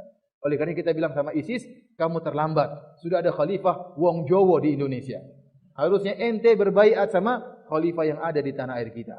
Dan khalifah-khalifah seperti itu banyak. Nanti kalau kita bilang, dia bilang, oh tidak mau itu khalifah orang Indonesia, nggak mau. Dia mau khalifah orang Arab. Baik, orang Indonesia, Islam Jamaah, kenapa tidak berbaiat sama Khalifah Abu Bakar Al-Baghdadi? Mereka mengatakan, oh tidak sah, tidak ini, tidak. Akhirnya apa? Masing-masing pribadi. Sekarang ada juga kelompok misalnya yang ingin mendirikan khalifah, ingin cari-cari khalifah. Kita bilang, wahai kelompok yang ingin merindukan khalifah, yang ingin cari-cari khalifah, khalifahnya sudah ada, tinggal baiat. Apa jawabannya? Oh tidak sah, tidak sesuai dengan peraturan. Intinya apa? Kalau bukan dari kami, bukan khalifah. Intinya kan hawa nafsu masing-masing kalau begitu. Kita bisa aja bikin khalifah. Sekarang kita bikin khalifah Cipaganti, khalifahnya Firanda. Kita sudah mungkin berapa orang kumpulan, ada apa 500 orang, berapa orang kumpul jadi khalifah. Yang enggak baiat sama saya kafir. Enak saja seperti itu. Bagaimana Islam Jamaah kalau tidak baiat sama imamnya kafir. Imammu mana dulu kita lihat. Pantas enggak jadi imam? Modelnya kayak apa? Tahu bahasa Arab enggak? Hafalannya mana? Tahu-tahu menjadi dirinya imam, deklarasi dirinya imam kalau tidak baiat sama dia kafir. Subhanallah, imam dan iman dan kekufuran digantungkan sama orang modelnya seperti ini. Rugi. Menggantungkan iman dan kekufuran kepada khalifah-khalifah bayangan seperti ini. Kemudian jadi khalifah, mana wilayahnya? Enggak ada wilayahnya, numpang di Republik Indonesia. Wilayahnya mana? Ini itu ada khalifah seperti Jamaah Islamiyah. Jamaah Islamiyah juga ada khalifah. Salah satu ustaz seperti Ustaz Abdurrahim Ayub. Dia dulu gubernur Jamaah Islamiyah bagian Australia. Kita sama saya panjang dia gini. Saya dulu gubernur Australia, bayangkan. Ada rajanya, ada khalifahnya, ada gubernurnya, ada wali kotanya, ada menteri-menterinya. Negaranya mana? Enggak ada. Jadi khalifah dunia. Itu pun salah. Australia kok gubernur? Australia itu benua. Masa pimpinannya gubernur? Keliru. Namun karena pembagiannya enggak teratur, jadi Australia pimpinannya gubernur Australia. Sampai dia bilang, bagaimana gubernur enggak punya rumah? Katanya. Saya punya rumah enggak ada, dikatakan gubernur Australia, rumah enggak punya. Sekarang beliau sudah sadar, alhamdulillah. Malah membantah pemikiran-pemikiran mereka. Artinya, khalifah sudah banyak sebelum Abu Bakar Al-Baghdadi. Maka mana yang lebih utama? Kita bilang masing-masing menganggap dirinya paling utama. Pendirian khalifah tersebut tidak sesuai dengan aturan Islam. Ini kemudian yang anehnya, kalau memang bisa bikin khalifah seperti itu dengan model begitu, maka saya katakan para pejuang yang ada di Suriah, Jaisul Hur, Jabhah Nusrah dan teman-temannya, lebih utama untuk mendirikan khalifah. Abu Bakar Al-Baghdadi masih baru. Mereka ini lebih banyak dan lebih lama berjuang melawan Bashar Assad.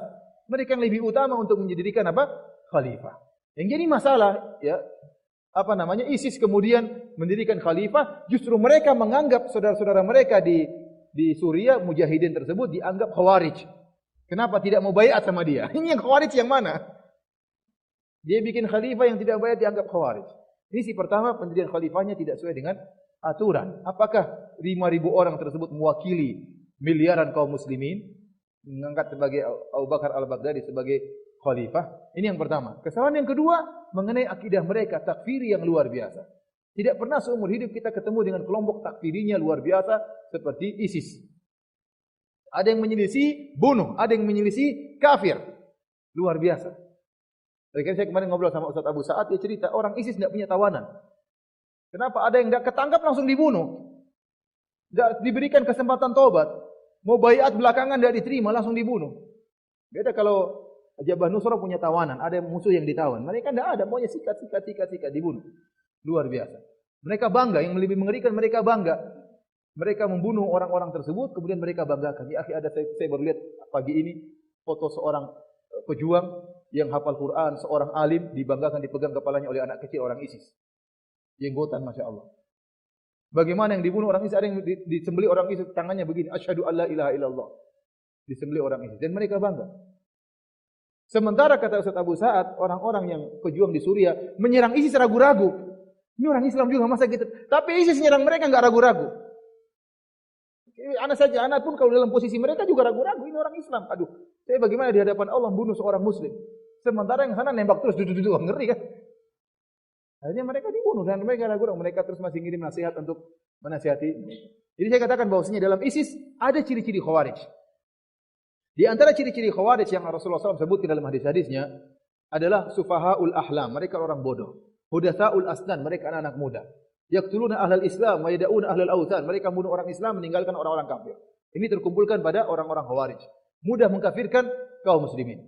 Kita bilang mereka anak-anak muda. Siapa di antara mereka orang tua? Tidak ada. Antum cari mana ulama yang ada di ISIS? Enggak ada. Semua ulama takfiri seperti Ayman Adz-Dzawahiri yang pemikiran takfiri mengkafirkan Arab Saudi. Ini pemikiran takfiri. Syekh yang dulu yang memikir sampai sekarang masih pemikiran takfiri pun membantah mereka. Siapa ulama mereka? Enggak ada. Mereka anak-anak muda semua, anak muda. Tidak ada ulama mereka yang kemudian membela mereka, tidak ada. Kemudian yang kedua, ya, tadi sufahul ahlam tidak ada ulamanya, hudatsaul asnan mereka juga anak muda. Kemudian di antaranya membunuh kaum muslimin dan meninggalkan orang-orang kafir. Yang mereka bunuh para pejuang, ya. Karena mereka kafirkan. Kalau ditanya kalau kalian berjihad, seranglah Yahudi sekarang. Seranglah Yahudi. Kata mereka, enggak, kita bunuh orang-orang murtad terlebih dahulu. Murtadnya siapa? Para pejuang Suriah murtad. Murtadnya siapa? Arab Saudi murtad. Mengerikan. Tujuan mereka masuk ke Arab Saudi untuk habisi Arab Saudi. Kalau ISIS sampai masuk di Arab Saudi, ya ikhwan, apa yang terjadi? Pertumpahan darah di antara kaum muslimin. Pasti ada yang bela mereka, ada yang pasti bela Arab Saudi. Orang akan mudah terpukau dengan Abu Bakar al-Baghdadi ini. Bagaimana penampilannya sederhana. Nyunah, jenggot, kemudian mantap. Ya, orang kena langsung terpedaya. Satunya lagi Arab Saudi, oh begini modelnya. Ya dia ikut serang Arab Saudi, ya pertumpahan darah bisa-bisa. Bagaimana mau haji, bagaimana mau umrah. Bahaya kalau sampai mereka sampai ke Arab Saudi. Mengerikan.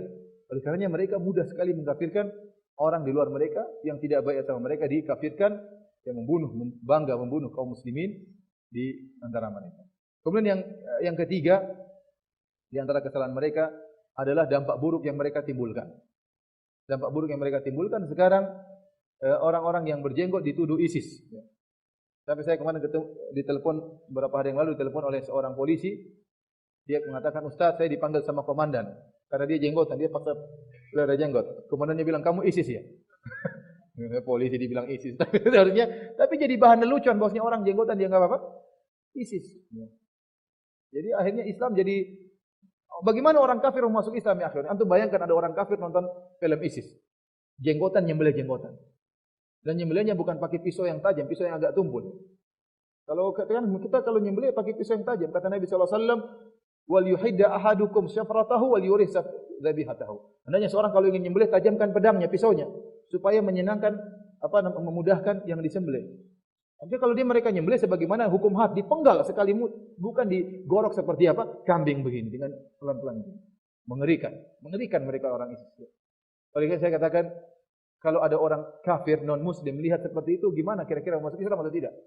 Ini gimana sangar orang Islam kayak gini? Tidak punya peri kemanusiaan, bunuh manusia seperti hewan, temannya sendiri dibunuh. Maka berbagai macam buruk sangka kepada agama Islam. Ini dampak yang buruk. Dampak yang buruk yang lainnya, akhirnya dakwah sunnah menjadi ejekan. Ada sebagian tempat dilarang, sebagian tempat yang tidak mengerti tentang dakwah salaf mengkait-kaitkan salaf dengan ISIS, dan sebagian daerah-daerah terprovokasi dengan hal ini. Kenapa Syiah bermain sekarang ini? Menjadikan ISIS sebagai isu untuk mengkait-kaitkan dengan dakwah sunnah.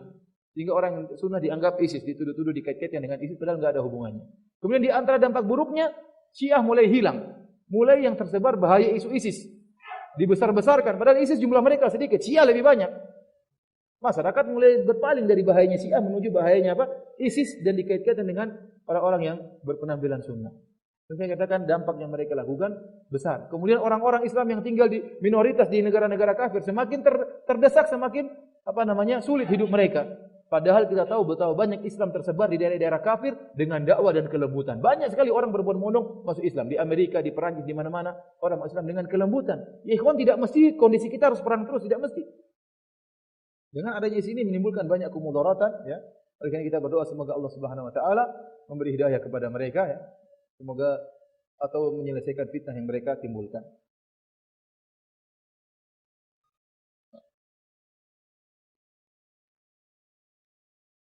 Ustaz, ana mau tanya tentang kitab tafsir Al-Quran yang paling baik yang untuk para pemula. Ana bilang tafsir yang paling baik adalah tafsir bagi pemula adalah tafsir Syekh Abdurrahman bin Nasir Sa'di, Taisir Al-Karimir Rahman. Ini tafsir indah sekali. Saya enggak tahu kalau saya baca bahasa Arab indah sekali, tapi kalau terjemahkan saya enggak tahu jadinya kayak apa. Namun yang saya lihat ini tafsir yang paling baik, tafsir. Makanya kalau baca tafsir terkadang pun pakai perasaan. Kalau kita lewat-lewat gitu saja kayaknya enggak ada nilainya. Tapi tafsir ini dari sisi kalau saya baca bahasa Arabnya sangat indah sekali. Makanya saya kalau baca tafsir tidak serak kecuali saya baca tafsir Ibnu Katsir, tafsir As-Sa'di. Dua ini tidak susah untuk saya tinggalkan. Yang lainnya pelengkap. Yang lainnya seperti tafsir Al-Qurtubi, tafsir Al-Baghawi, kemudian terkadang saya mengambil tafsir misalnya Adwaul Bayan karangan Syekh Muhammad Al-Syinqiti rahimahullah taala. Tapi yang paling utama bagi saya tafsir Ibnu Katsir dengan tafsir As-Sa'di. Tafsir Ibnu Katsir dari sisi riwayat-riwayat, tafsir As-Sa'di dari sisi faedah-faedah. Luar biasa. Kalau ada faedah-faedah disebutkan.